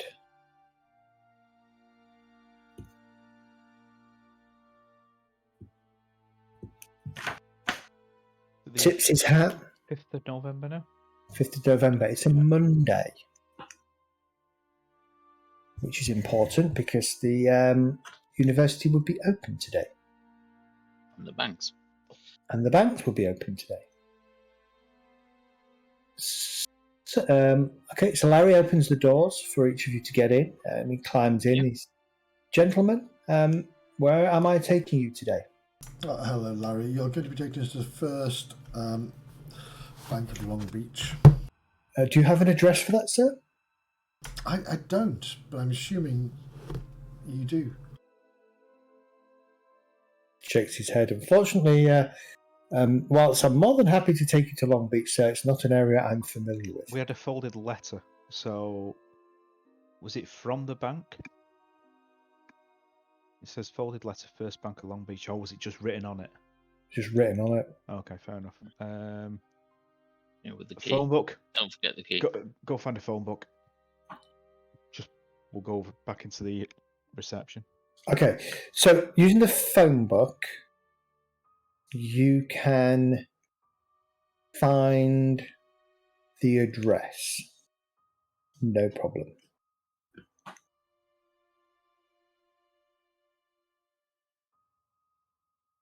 I'll write it down in my notebook and then pop out again. Yes, just Joseph has the key, because if we have to impersonate this person, then you're most likely to get away with it. That's true. Okay, well, your driver has been waiting patiently for you for the 15 minutes or so that you've taken to get the address. He kind of takes the address from you, nods, very good, sir. I hope you're not in a rush, sir. It will probably take 2-3 hours to get there, sir. No, that's fine. That's fine, Larry. We're not in a rush. Very good, sir. Just steady as she goes. And so it is. A little bit quicker than you was expecting. So by the time you kind of get to 12 o'clock-ish, just after 12, you arrive in Long Beach. Interesting. Long Beach is a little bit different to what you're expecting, certainly from up in the hills of Hollywood. The area shows signs of damage. A number of buildings have disappeared, have kind of fallen, or have significant cracks running through them. So at this point that you recall that last year, Los Angeles suffered from a fairly big earthquake. Pulling up to the address. Bank no longer exists. The building is boarded up.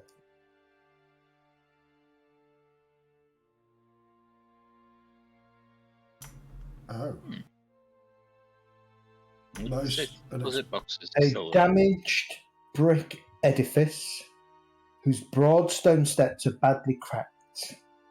And you can see that there are a number of boards across all the windows. There's been some attempt at boarding the door, but the boarding and the hoarding at the doorway has been cracked open. And you can see, you watch as what can only be described as a bum staggers through the hoarding.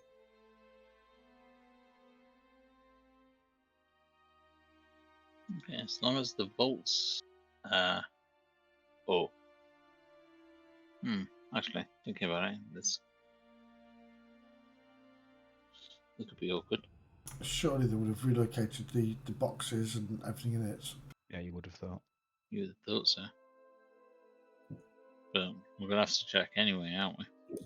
Just in case they didn't. The building was obviously you've obviously come to the right place. You can see the name, the First Bank of Long Beach, inscribed in granite above the front doors.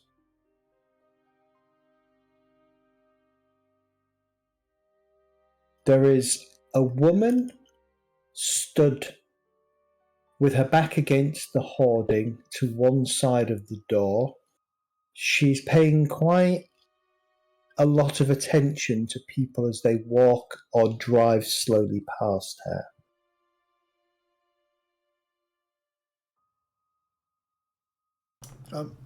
Hello, young lady.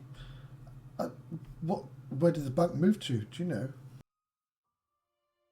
She looks you up and down and smiles. Quite a cloying perfume smell kind of washes over you. Her attire, actually, I don't know what a prostitute in 1930s would actually wear. I don't know whether they would be as skimpily dressed as they are today. No way. I don't think they would be, would they? She looks you up and down and she smiles. The bank, you say? Yes. Yeah, the bank closed down just after the earthquake last year.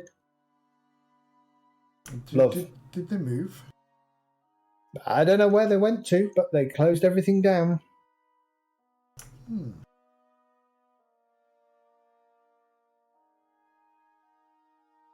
How unfortunate.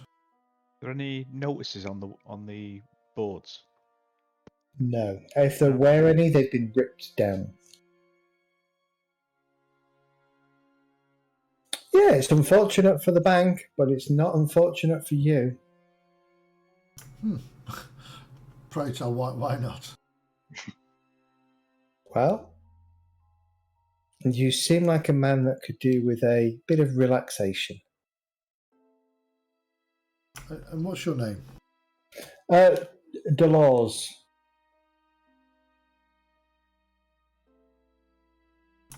Right, Dolores. Maybe later, but myself, my colleagues here have some urgent business at the moment. She puts her hand on your kind of chest and she strokes it gently. I will take a step back because I've been to strange places where I know that ladies will try to take my wallet if I do that. She smiles again at you and she says, I can tell you anything you want for a few dollars. Everything I want? Everything you want. Will it be the truth? Yeah, will it be factual? Ralph will look for a phone booth. Okay. There's one on the street corner just a couple of blocks away. Okay. He looks. I'll walk up. Is there any other banks around here? There will be, yes. First The of all, second bank of Los Angeles. Yeah. Pardon. I'll walk into another bank Okay. actually, and just wait in line to speak to somebody. Okay. Alfred doing anything, and then we'll come back to Joseph.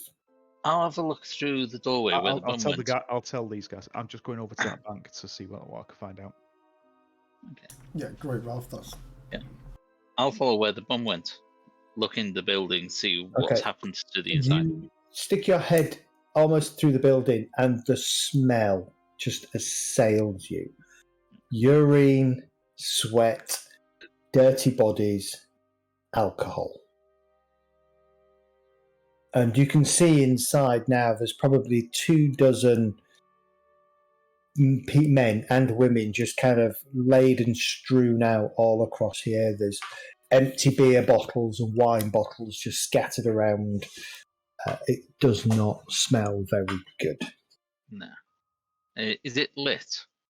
No lights on. It's just little bits of sunlight kind of streaming through cracks in the boarding over the windows. The windows on the inside, for the majority of them, have been broken. Right, okay.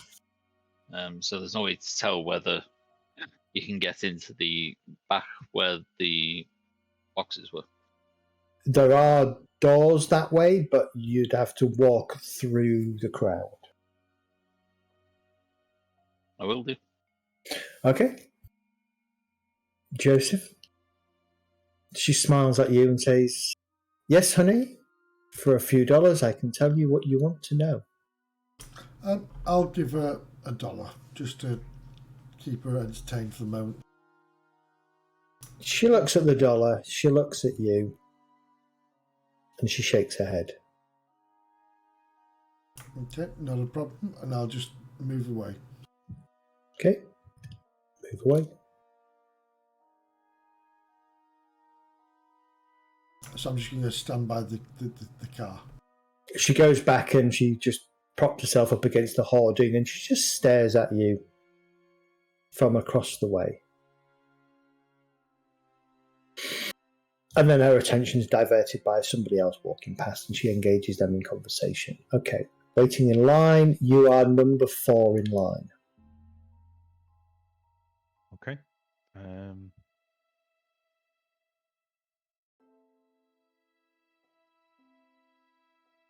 Alfred, as you walk across the hall, kind of picking your way through, several of the down and outs kind of stop whatever it is they're doing and look over at you. One of them in particular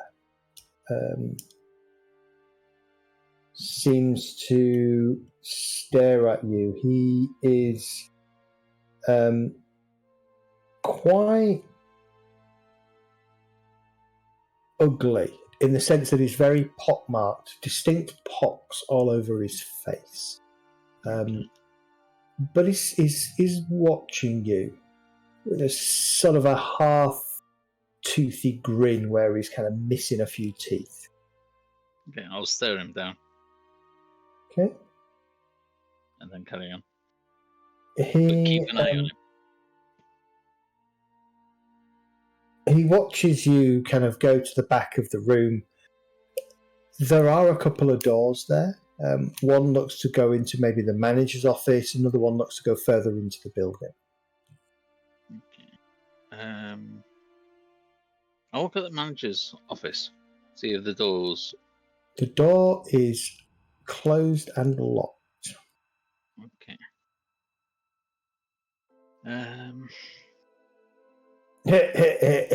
You won't get further than them doors.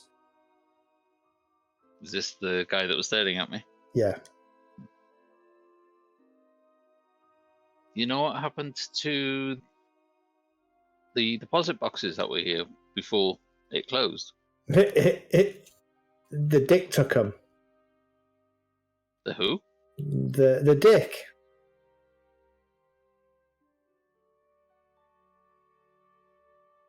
Why? Does the bank owe you money? The bank The You're bank not gonna has get our belongings. Snowball's chance, you'll see a penny, mister. Tell you that much. So all the boxes have gone. Yeah, like I said, the F Dick, Federal something Corporation. Just call them the Dick. Funny that way. Okay. Yeah. Bank collapsed last year. The Dick moved in, cleared the place out. They took over the books and everything. A lot of people lost a lot of money. The chair got the board of the bank. They got run out of town, as it were, if you know my meaning. Okay.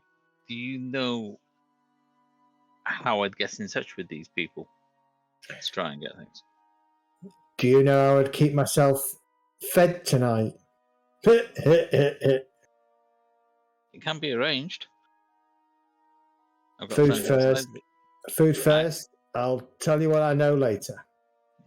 I'll get some money out of my pocket. Okay. Give him, say, $5. His eyes go wide at $5. You're number Any 2 in the information? queue now. Ralph. Okay. You want to know what happened to the stuff then, dear? Yeah. Well, from what I see, these F-Dick people moved in.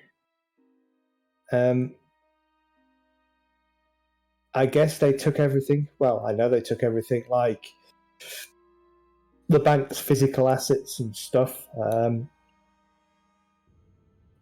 Probably what you're looking for might be amongst that lot if you said they were holding something for you. Yeah, that's it. I don't know exactly where they're located.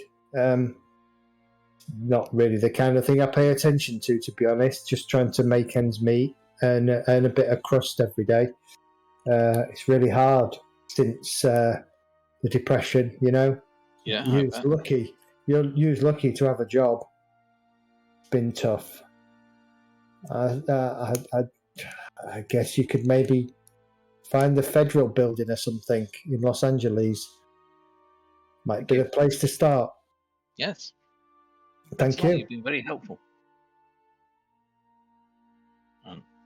I'll head back out, but keeping an eye out in case anyone tries to stop me. A few people look at you, but nobody physically moves to kind of stop you. Okay. Next, please. Yeah, just a moment of your time, please.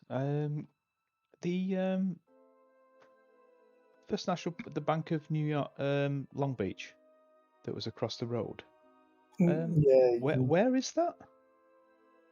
Has it moved? Closed down, sir. Oh, do you know what happened with the safe deposit boxes?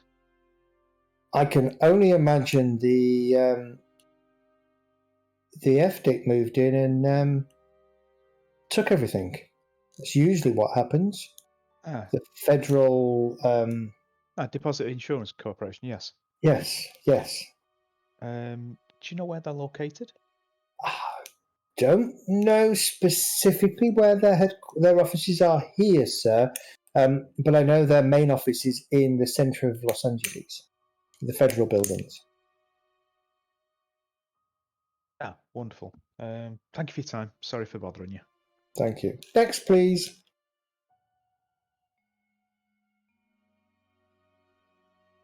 Okay, you all return outside, meet back up at the car.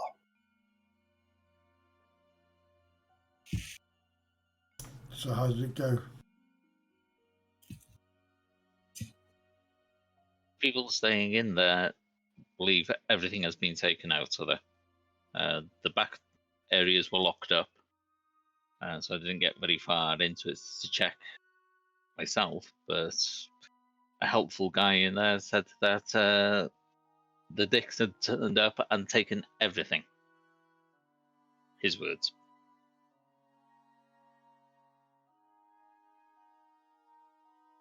Yeah, they'll have taken everything as part of the scheme.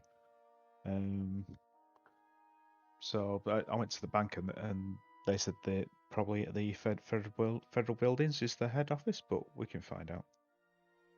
So they'd have kept all the safe deposit boxes, I assume. Yeah, I would have thought so. I don't think they can open them. No, I don't think they'd be allowed to.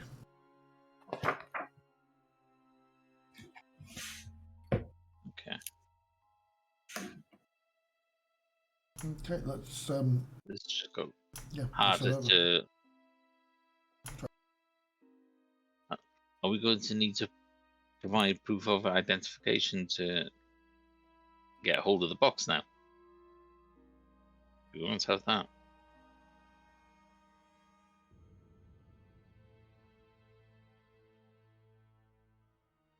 You don't know. Isn't just having the key part of ownership? Well, let's go find out. We have the key. Well, hopefully we have the right key.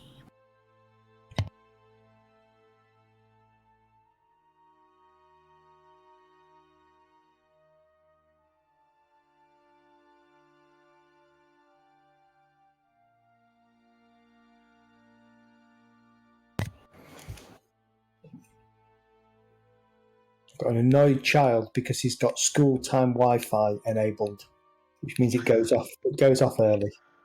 Awesome. Lols. So he wants me to update it so it doesn't go off early for half term. So I'll do that later. Yeah, because it's like, half term. It is half term.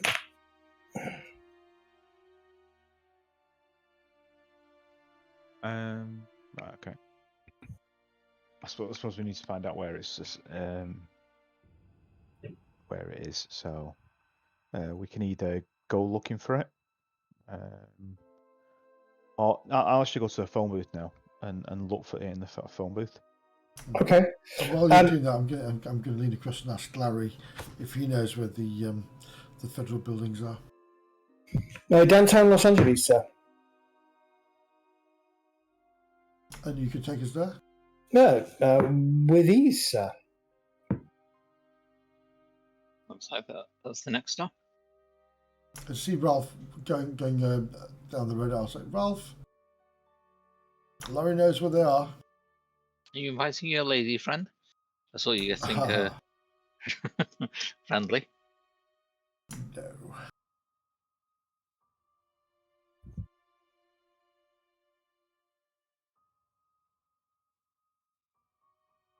Okay.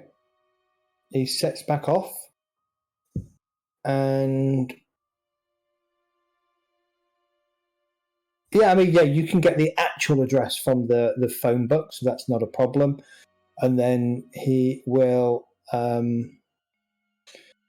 it corroborates with his understanding of where the federal buildings are. So he takes you back from your location down in Long Beach, heads you up into Los Angeles. By now, it's going to take you another sort of couple of hours.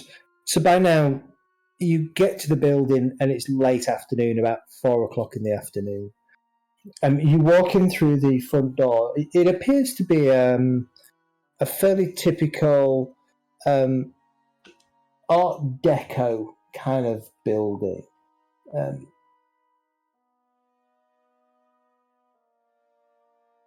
It houses a wide variety of federal bureaucracies and departments. There is a building directory in the lobby as you go in, and you can very quickly identify that it's on floor 4 of this building, which is kind of probably as high as the building goes. You get yourself up into up to the FDIC, and you sort of ring the bell outside, and a middle-aged, sort of balding man, kind of small goatee, sort of wispy mustache, opens the door. Yes, sir? Oh, hello there, sir. I've just come to... we came here, we've not been here for a long time, and we had a secure box at the First Bank of Long Beach. And it seems that yes. you know how the First Bank of Long Beach... Well, yes, I know of it. I believe it closed last year. So how would I be able to get the contents of my lockbox? Oh, well, I don't really. Well, I'm certainly not the person to talk to. I could perhaps see about making an appointment for you. Would that appointment be today? Unfortunately, not so. We're fairly busy individuals. We're a small team. Don't forget, you can tell me that you're using a skill to unlock access. You don't have to spend a point. That's up to you. But you can tell me if you're using a particular skill.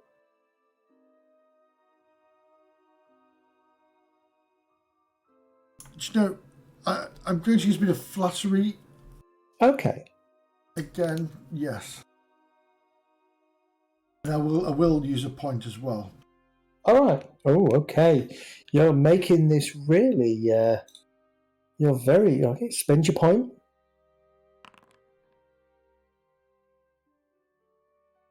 Actually, it's not a man that's come to the door. Actually, it's the secretary, so it's a woman. She smiles, and she goes, "Oh," and she blushes a little bit at your flattery, and you tell her how pretty she is and all this kind of stuff, and stop close to inviting her out for dinner tonight, that kind of thing, unless you want to, of course.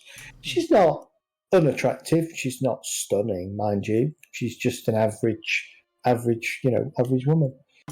She says, "I guess who you want is Mr. Burlington. Marv," she says, kind of conspiratorially to you as she kind of whispers to you. The door, three doors on the left, just down there, she says. He's in his office. I'm sure he won't mind the interruption. She places her hand on top of your hand. And I lean forward and I kiss it gently while then raising my head and looking into her eyes and say, "Thank you, my dear. You've been most helpful." She goes bright beetroot red, and she kind of looks away really quickly. You notice there are no rings on her hands. She's quickly taking them off. Yes. What's your name, my dear? Yes. What is my name? That's how flustered she is. Yeah, Helen. Her name is Helen. Well, Helen, we're in town for a little bit now, so maybe I'll call on you sometime if you're open to it. She blushes even more. Oh, that'd be marvellous. Well, thank you very much, Helen, and I'll speak soon. She nods. You wander down, and it would appear that, at the front of this office, it's quite a narrow office, is obviously a desk where Helen sits. She's kind of watching the door. Behind her, there are three offices on one side, two offices on the other, and then what looks like a big sort of corner office at the end. And the corner office has Mr. I. Hoff written on it, and each of the other doors have names written on them. And you can see partway down the 3 row is Mr. M. Burlington. Well, let's walk casually towards Mr. M. Burlington's door. Okay. The door is slightly ajar, but not fully ajar. You can see that there is an individual in there that is head down and beavering away.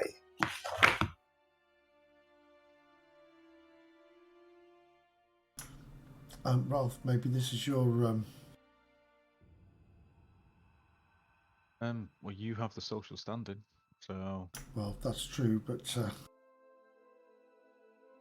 would you like to be a butler for a moment?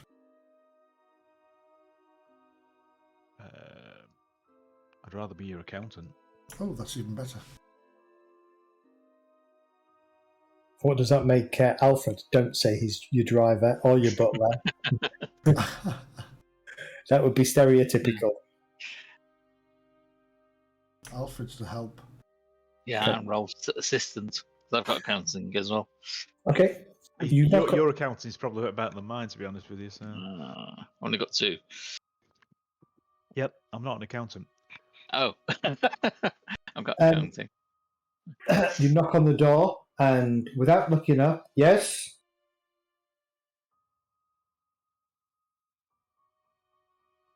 Hello, Mr. Burlington. Marv, isn't it? Mr. Bellington, yes? We've been sent down here to see what's happened to my safety deposit box.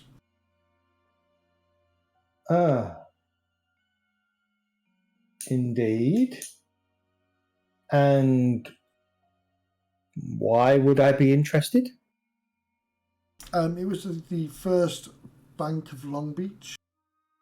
Mm-hmm. Yes, I can see why you might be here. Unfortunately, I'm quite a busy man, and my time is very precious. So perhaps You, Mr. Burlington, you and I are the same. how do you see that to be the case, sir? You're a busy man, and I'm an extremely busy man. I've been out of the country for quite a while now, Indeed, sir. and I've come back to get my safety deposit box to find it's not there.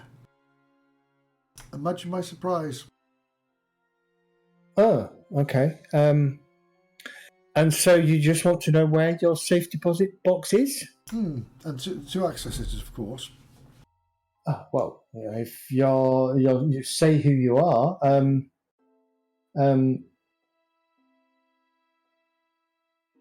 let me have a look. Yes, everything that was worth anything that wasn't nailed to the floor or the walls. Yes, he's at the Federal Warehouse in Long Beach. That's at one moment, and he kind of reaches to his desk. He's got a classic Rolodex. He starts flicking through the Rolodex and spinning it around, and he goes, yep.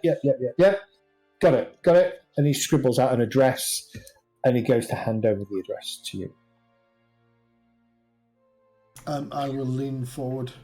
You realise, you look at the address, and you realise this is another day of your time to get down to Long Beach and get this safe deposit box. That's fine. We'll go tomorrow.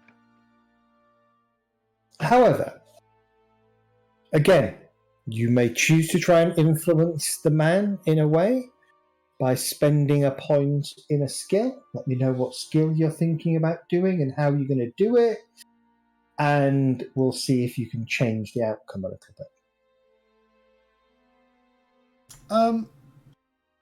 I'm going to use bureaucracy. Okay. Sorry? I definitely don't have that. All right. I'm going to try to get through the red tape in such a sense. Oh gosh, how am I going to do this? I'll ask Mr. Burlington if there's any way we can maybe make this easier, and I don't want to bribe a federal official. I just explained how I the fact that I know how certain things work, and Okay. there must be a simpler way of doing this. And is there any possible way he has an inventory of what was in the boxes or my box? So there are two approaches here, right? The first one is establishing that you are a legitimate owner of the safe deposit box. And you already discussed, Alfred already discussed with you how to do that.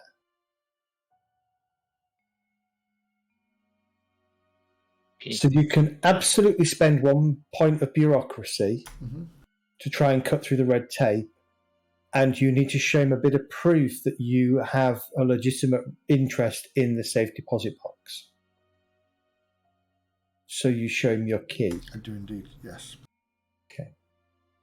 I'll spend that bureaucracy point. He is more than happy to. He says, "Let me take." He looks at the number and he says, "Absolutely, this is a Long Beach First Bank of Long Beach safe deposit box. The key represents the number of the safe deposit box." He says, "Well, I understand, sir. It is quite a journey from here to Long Beach, and of course, you would have usually you would have all the." As you rightly put it, all the necessary paperwork and proof of identification would need to be completed at the other end. However, I'm more than happy to call ahead, shall we say, and have you on the authorised list and have the safe deposit box waiting for your collection. Why, thank you, Mr. Burlington. That would be most helpful. Now, out of character, there is no reason why you can't bribe him. In which case, do I? So you can spend 2 points of credit rating, which, from your perspective, that represents a fairly hefty amount of money. Technically, you probably should have spent a point of credit rating when you gave the driver $100, because credit rating is not just your social standing, but also represents how much cash you've got available here and now, right? Gotcha. I'll deduct that now. Yeah, it's fine. Because you'd have topped that up before you left Savannah, so you would have topped your credit rating back to full. Yep. So if you spent a 2 point credit rating spend now, then that will also influence the individual. Okay.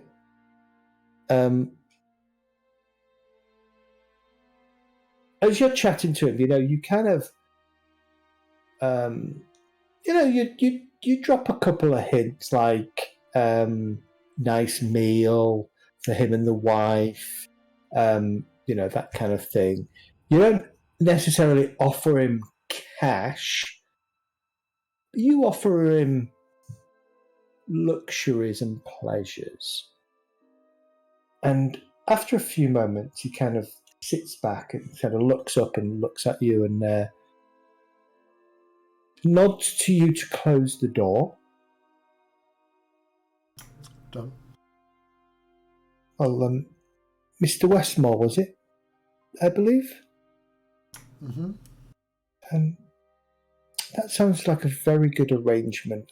What I can do, we actually have some items coming up from our Long Beach warehouse for tomorrow. Perhaps I could ring down and I could have the safe deposit box here for you tomorrow. I could give you my office to examine the content if you wish the privacy. That would be wonderful, thank you. You do understand that that's a little bit unusual. I'd like to call you a friend, and you've been very helpful to me and my family. Well, I'd definitely like to take your offer up and bring my wife over to the Beverly Hill Hotel and take a look. I've often wondered what it's like to enjoy a meal there. It's a very beautiful place, and I'm sure you'll really enjoy it, and I'm sure your wife will thank you many times over. Indeed, I think she'd be more than happy. You never know; she might get to see one or two of the actors that she's quite taken aback with. Betty Davis was there last night, just in case you didn't know. Well. And Leslie Howard, we bumped into them on the way in. Oh well, that would be very interesting to see that. So, how about 10 o'clock tomorrow morning, sir? That sounds absolutely wonderful. Thank you. Oh, well, very good, very good. Well, I'll see you in the morning, Mr. Westmore and Associates. Thank you, Mr. Burlington. In fact, thank you, Marv. You've been very, very helpful today. Thank you very much. And he smiles at that. And he stands up from his desk and he shakes your hand and offers his hand to the other two. Shake his hand.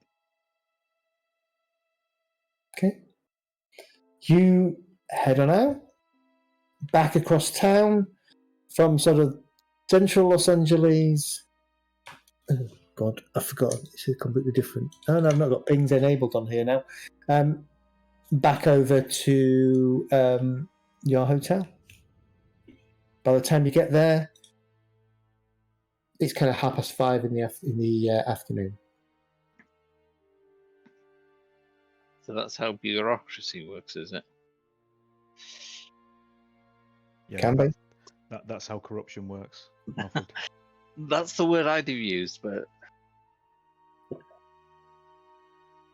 They're both I mean, sides of the same coin. Grease in the wheels. There is no other way to describe it. It literally says, with a 2-point credit rating spend, Burlington agrees to have the safe deposit box delivered to his offices. I mean, that is a bribe. Yeah.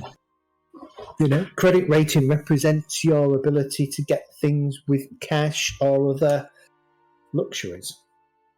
Well, 2 points is what we actually got from Janet. 2-point credit rating pool. Correct. Okay, well, you can enjoy the evening unless there's anything particular you want to do that evening. Is it worth making an appointment to speak to the professor, but Dr. No, we'll wait until we see. Yeah, see what's in the box. Yeah, I was going to say, because it's still going to be... It could lead somewhere else. Yeah. So it's still going to be a drive down there, see the things before we decide where we need to go after that. So yeah. Okay. Well, you enjoy an evening in the Beverly Hills Hotel. There is plenty of activity. You spend the night in the rather luxurious wine bar, watching the comings and goings. There are a number of people who attract photographers' attention. Most of them you don't recognize. A couple of them you think you recognize, but you're not sure. And you don't want to disturb them and kind of barge in. You know, your other patrons are certainly not kind of spending too much time or paying too much attention to these clearly famous actors or would-be famous actors and actresses. should get our cameras out and take a few pictures and get some money on the side. Yeah, there is always that. I've got enough cameras between us. Okay. Just so you know, sorry, I push bargain rather than bureaucracy, so I've done bureaucracy, but I need to add a point to. Yeah, just put your bargain back up. That's not a problem. Okay, so we come round to sort of 7 a.m. the following morning. And again, you can refresh your 24-hour refresh. Not that I think anybody has spent anything that will be affected by it, but by all means hit that just to see if anything does change. But you enjoy breakfast. And are you just going to make your way back to the federal buildings? Yeah, we'll get Larry again to take us. Yeah, no problem. Is he even though you've bribed him, is he still going to expect some proof, or are we saying that's done and dusted now? He's taken the fact that we've got the key. Let's find out. He called by my name Mr. Westmore, but so I can't prove I'm going to be. I can prove I'm Joseph Westmore.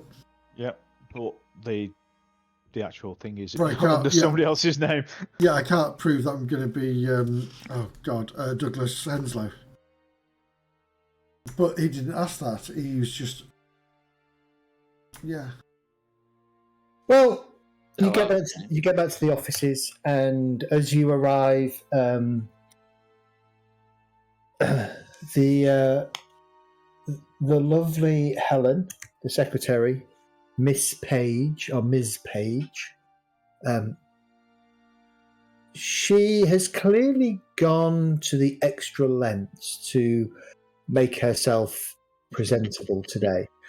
Thicker, redder lipstick. Her hair is, has obviously been washed and straightened. Probably not straightened, I don't know, but it's all splayed out across her shoulders, and she's wearing, typical stockings with the band up the back and the usual kind of thing. The kind of sensual ladies' attire for the 1930s, and she's very flirty with you as she shows you in, and she said, Mr. Burlington's expecting you, Mr. Westmore and guests. Please follow me. Thank you, Miss Page. I've got your hair. Oh, yeah, I'm glad you... Yeah, yes, do you like it? And she kind of puffed it up a little bit with her hand and makes it kind of fluff out a little bit, and she kind of smiles at you.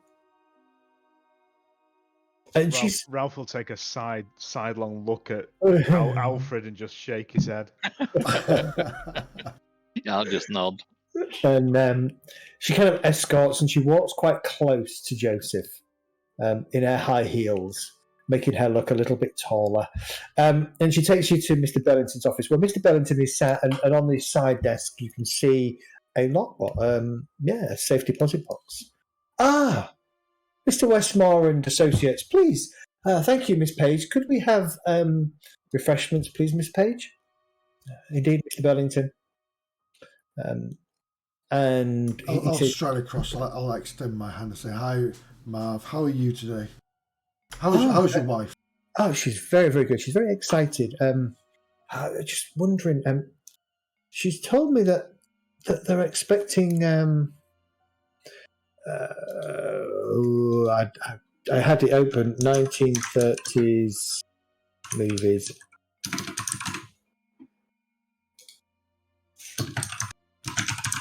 Los Angeles. Let's have a look.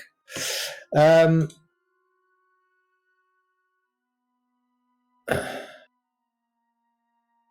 a look.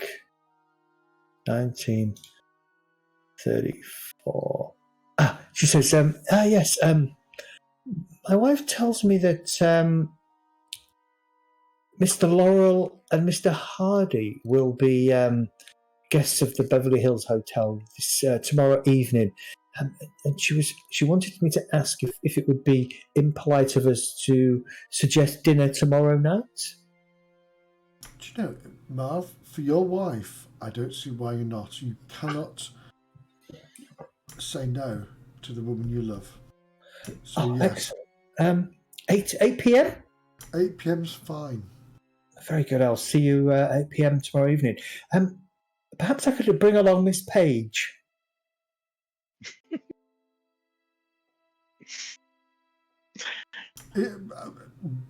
Why not? Straight face. Alfred and Ralph, are you giggling, chuckling, sniggering? Trying not to. Yes, you should come. I'm sure you'll have a wonderful time, Joseph. Why thank you, Ralph. And we'll talk about... You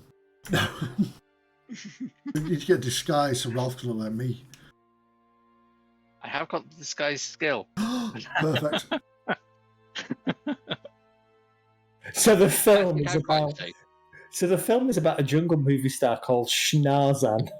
Schnarzan? Which is a character in parody of Tarzan. Oh, God. Starring Jimmy Durant as Durant/Schnarzan, Jack Pearl as Baron Munchausen. Munchausen. Sounds like a really crazy movie. It's probably Laurel and Hardy. I've probably seen it. Doesn't Okay. have any goals for me. After sort of 15 minutes of pleasantries, he kind of Miss Page brings a tray of the silverware with fresh jug of coffee, pitcher of cream, sugar lumps, the whole works. He's brought out the more expensive cutlery and accoutrements for more distinguished guests than the average person. That's a pet name for Joseph, isn't it? Sugar lumps. Yeah. And as you're finishing your coffee, he sort of says, "Well, Mr. Westmore, shall we get down to business? I believe you have the key." I do indeed, Marv. He goes, I've taken the liberty to bring the master key as well. Because, of course, as you know, these strong boxes require 2 keys. Indeed so. Shall we? I think we shall. And he goes over and he puts his key in.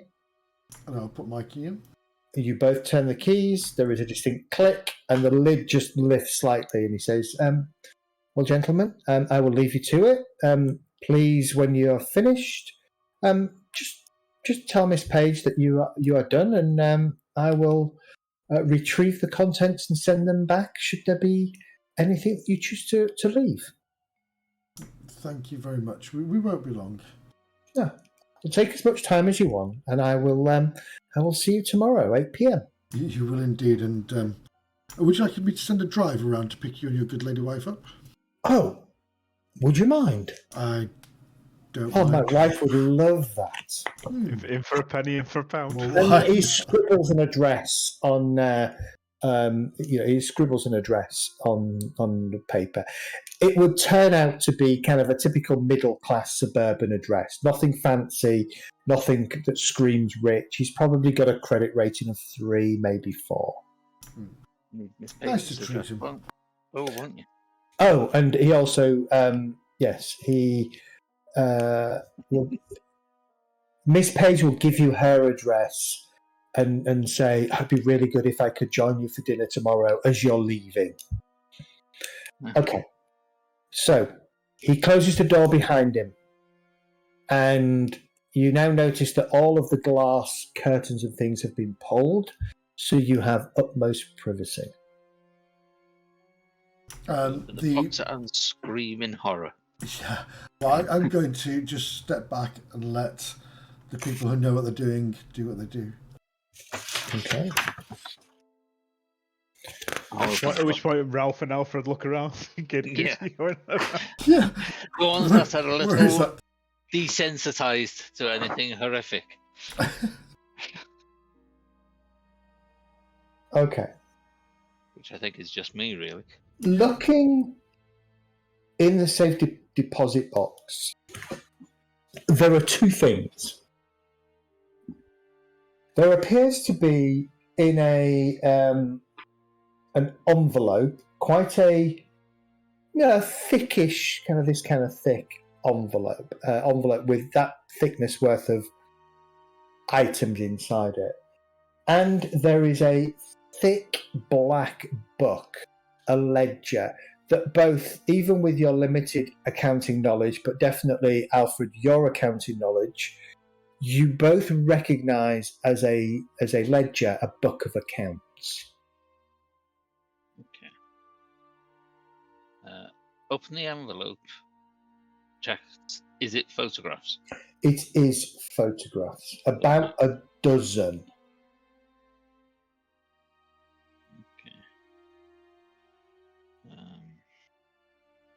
And there appears to be 2. When you take the first one out, there's another one underneath. There appears to be 2 books of accounts. Okay. I'll have a quick look through the accounts, see if I can determine what the accounts for. Quick look tells you they are genuine originals. They seem to be some kind of actual ledger entries, right? Typical transactions in, transaction out, accountancy stuff. But your quick glance suggests you need a little bit of work on them. They are encoded. Okay. Yeah, then we're definitely going to need some time with these, so we're going to have to take these with us. Yeah, we're going to have to take... I don't think there's much we're going to be leaving in this box, to be honest with you. No. Check there's Can we nothing else put- in there apart from these two. The Can envelope in the box. we look at Marv's desk and see what we can put of his in the box? Well, actually, you could if you wish. Is the His paper, house keys. Is that- a raft of spare paper knocking about somewhere? Yeah, there will be. Maybe if there's a newspaper as well, chuck that in there. Okay. All right. Yeah, you can try and recreate the weight or some of the weight. No doubt he's got a bookcase as well. He He'll have will a bookcase in there with random bullshit books. So Yeah. we'll grab one of those, which will be one of the ledgers at least, and put that in there. Okay. All right. So you try and recreate the weight of the stuff that you've taken out, no problem. One of the things, actually, Alfred, as you're thumbing through these accounts, something falls out and hits the floor. It looks like it's a. It looks like it is. Okay, that's why I can't see it. It's a postcard. Ooh. And that is what you see.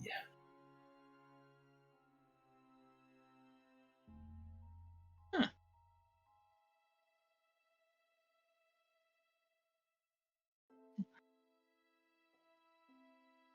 Go out there. Okay. Okay. And it's just scribbled on the front of this postcard.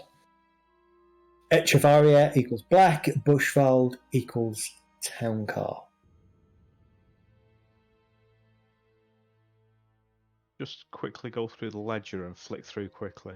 Are there references to Black and Town Car? You can't tell. It's encrypted. Everything is This could be the encrypted. key. The only thing that's not encrypted are the amounts. No, what I'm saying is there money against something called Town Car? No, the Right, words. So all there's no the, one to tell. Right, okay. there is no word that you can see in the ledger that says town car or black. It's just random letters. Okay. The entire ledger, in terms of content, bar the numerical values, are encoded. So you will need cryptography in order to be able to decode it. Yeah, we'll do that when we get back.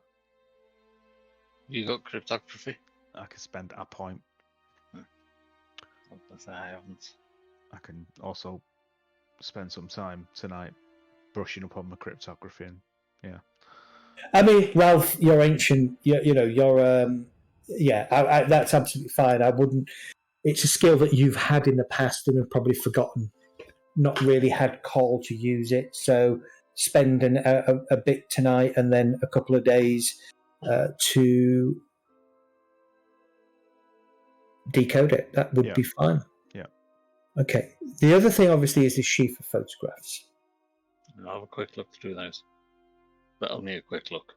Right. Because I know what type of disturbing things were drawn in the book. Quick look suggests lots and lots of orgies. Okay. Amazing. But you would need to be a little bit more, spend a little bit more time to examine it more closely if you want to get any clues out of it. Yeah, in the hotel, I guess. It's not the type of thing that we want to be looking at if someone comes into this room. Yeah, I think we'll be taking this back for sure. Okay. So there's nothing else in books, right? Nothing else. I was just checking there's no key or anything like that. No, nothing else. No. We don't have a key within a a key to unlock a safe deposit box with another key in it to unlock another box. Sadly, Yeah, I not. wouldn't be surprised. That would be Yeah. crazy. It would be Yeah. crazy. But no, there is literally just the photos and the book of account. Wonderful. We'll put everything back as it was. No, Yeah. to replace what we took out. Okay. And then we'll call Marvin. If I just push it close, will it lock again? It will do, yes. Fantastic. I'll do that. Okay. Marv wasn't expecting to see us again, so technically we can just walk out now. Yeah, you can just walk out. That's when Miss Page will hand you her address as without drawing as little attention to that fact as possible. Yep, I will take it and give her a wink. Yeah. Okay. You go back downstairs, jump in your car. Back to the hotel. Yep. Oh, yes, indeed. All right. You head back to the hotel. Well, yeah. Couple 3 hours to get back. By the time you get back, it's a good time for a late lunch. It's about 1:30 in the afternoon on November 6th. Well, on the drive back, I'll have a quick look through the ledgers to see if anything unusual stands out on it, like anything that could indicate a key or something that could help us with these records. You see a number of largish payments, and whatever they represent, the encrypted word is always the same. Okay. Does the handwriting look like... The handwriting is the same throughout the books. Okay, but it doesn't look familiar. It's not the same as the letters that were sent or anything. No. Okay.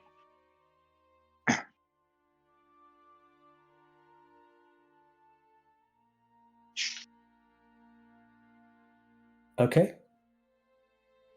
Get back to your hotel. Go over to Joseph's bungalow. Order some food in for lunch. And you have the afternoon to do as you please. Yeah, I'll start pulling notes together, going through these, just taking notes, just to start to try and decipher this. Okay. All right. Do you go on? I was going to say I'll look through the numbers side of it, seeing if I can spot any patterns or anything. Okay. So I have experience points to spend, but am I allowed to spend experience to, because I've got 1 point in cryptography, which I'll spend. But if I can boost that skill, then as long as you have cryptography, you don't actually need to spend a point to be able to eventually decode the book. Would 1 point make it quicker? I would give you 1 point to take it into a day. So it will take you the best part of a day to decode for 1 point spend. Okay. So if you do nothing but kind of focus on this book now for the next sort of... When I say a day, I would assume that you're going to eat and drink and take time off. So if you said the next 8 hours of concentration and focus will get you enough information to be able to decode the book,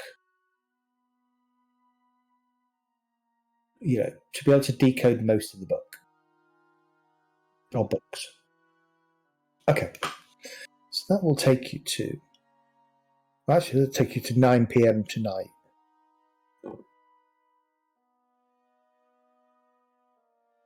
All right.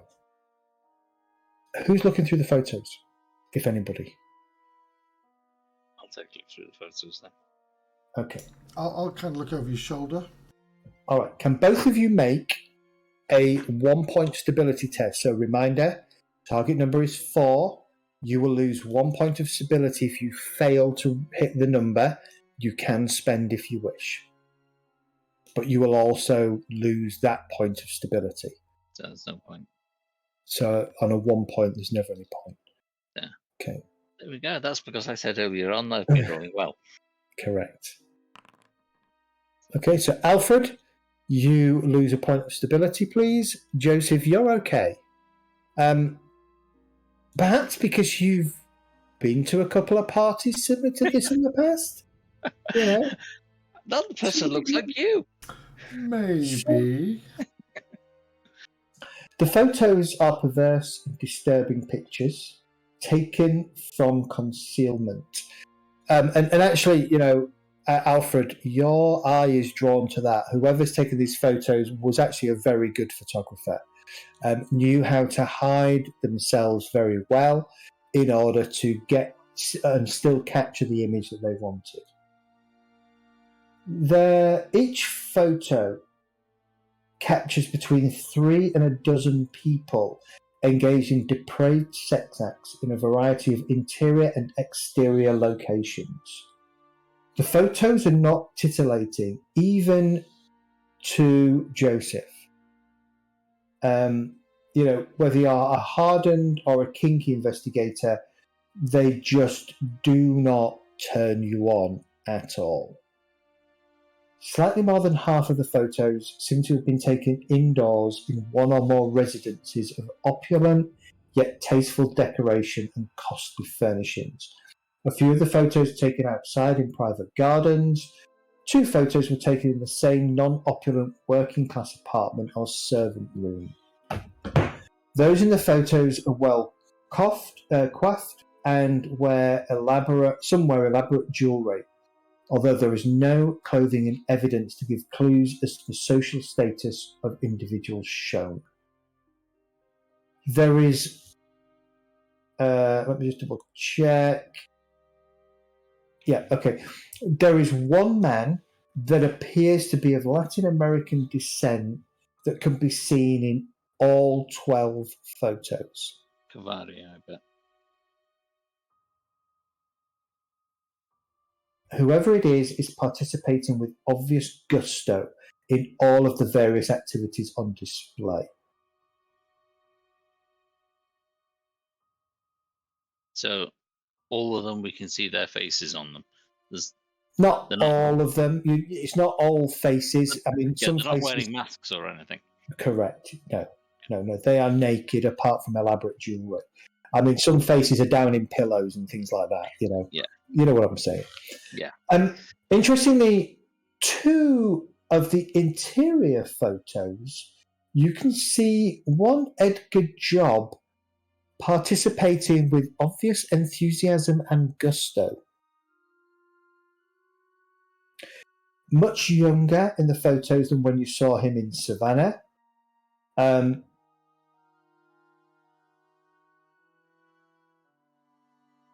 But his appearance in Savannah suggested he would be much older than a mere 10 years on since when this photo was taken. And, you know, your minds kind of go back to maybe the hardship of living in a sanatorium, etc., have had that both mental and physical impact on his body to create that kind of frailty. Available to you, you can spend, if you have evidence collection, streetwise, or architecture, let me know. And if you want to spend anything on any of those, also let me know. Okay, I've got evidence collection. Oh, what was the other one? Architecture. Streetwise and architecture. I'll spend a point streetwise then. Okay. So, in 3 of the pictures, you also see another man. And interestingly, it is this man. Where are we? Oh no, I haven't got his photo. Of all the people that I should have had his photo of, give me a second. 3.5.6. You recognise it as an individual, an actor, actually, a B-list actor by the name of Richard Spend. Just let me try and quickly get this photo of him. Oh, that's why you don't have a photo of him, because I don't have a photo of him.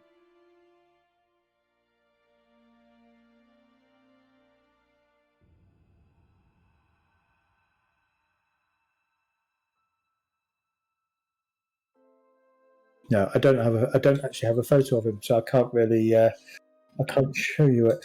But he's a typical 1930s male movie star, but B-list. What's interesting though is, and why your eyes are drawn to this, Alfred, is you recall tabloids in 1924 telling you that Spend had died, and the tabloids in particular focusing on foul play being involved.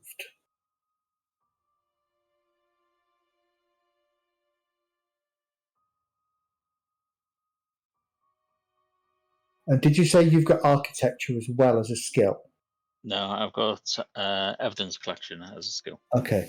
I've got architecture, but I'm looking at the books, so it'd have to be tomorrow. Yeah. Probably. So evidence collection would get you the recognition of Spend, a B-level movie actor, and your 1 point of streetwise Spend brings to mind that he died in 1924 under alleged foul play, if you believe the tabloids. Does Joseph have architecture? No, I don't. Okay. I have art, but no architecture. No, it needs specifically to be architecture. So that's, you Sorry, yes, I do. Tell a lie, yes, I do. Sorry. You have architecture. I was looking technical rather than academic. Okay. So to your eye,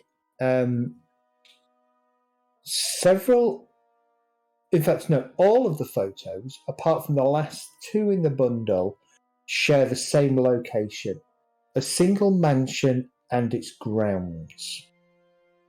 You're not sure if the last two were taken on the same grounds, and they're not the same mansion, but you can amuse that perhaps maybe it was a downstairs servant's quarters, a carriage house room, or something similar.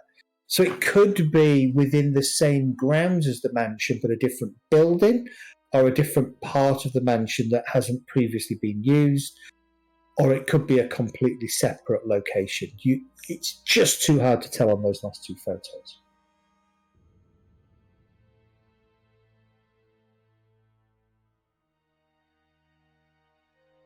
Okay. I'm going to if I spend a point on architecture, would I be able to? Unfortunately not. No. They're too vague for you to be able to narrow the last two. With the item, with the location as well. Correct, yeah. But the some of the first 10 in the dozen, you are 100% sure belong to the same location, both grounds and house-wise. Yeah.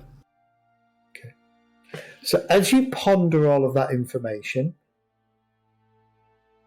just going to wind the clock on, and then we're going to stop it and pause it here. So at this point, it's about 3:30 in the afternoon, November 6th.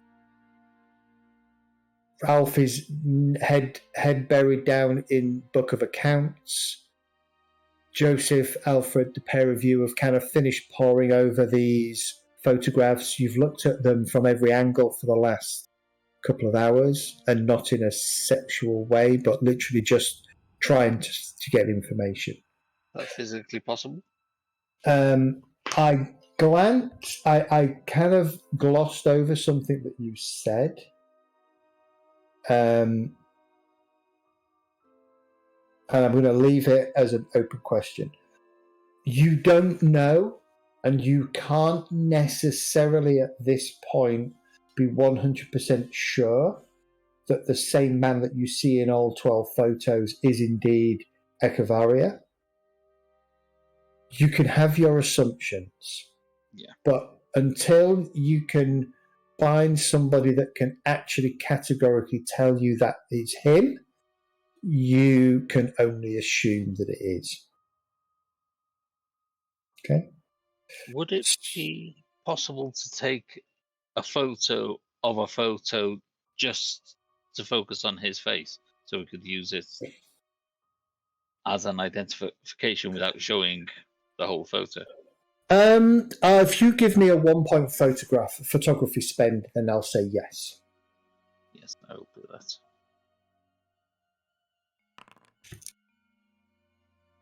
Just so that when we go to the UCLA, we've got something to ask. Do you recognize this person? Okay. All right. And so that is where we'll stop for this week. We should be good for next week, though it might be a shortened session. I'll probably finish round about 10 o'clock next week on the dot. I know we're just a little bit after 10 because I have to get up early to go to Sweden the following day. So, but we will continue the tale next week. Hopefully, you enjoyed today. That was fantastic.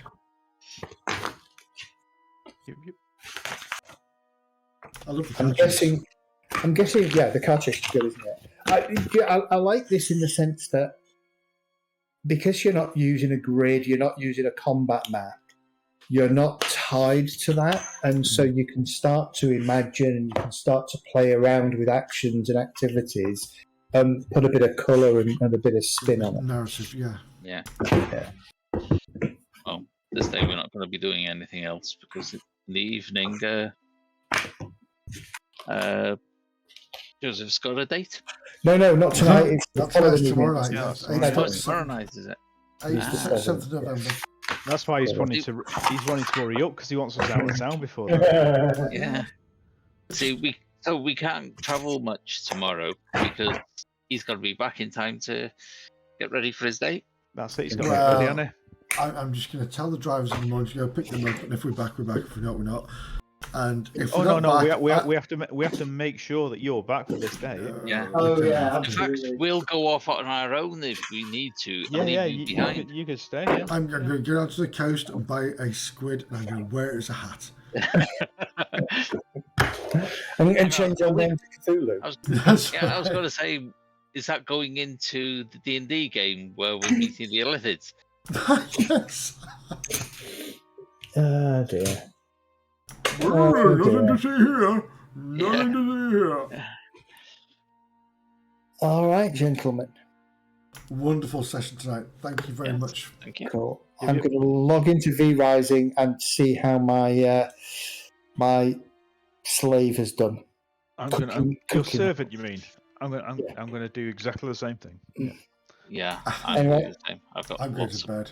I will see you. I'll be in bed very quickly, but I'm just going to go log in and check this out, and I will see you all later. Yep. Take care. Catch you later. Cheers, guys. Thursday, I believe, our next session. Thursday. Yeah, Thursday. Take care. See you later, guys. Bye. Later.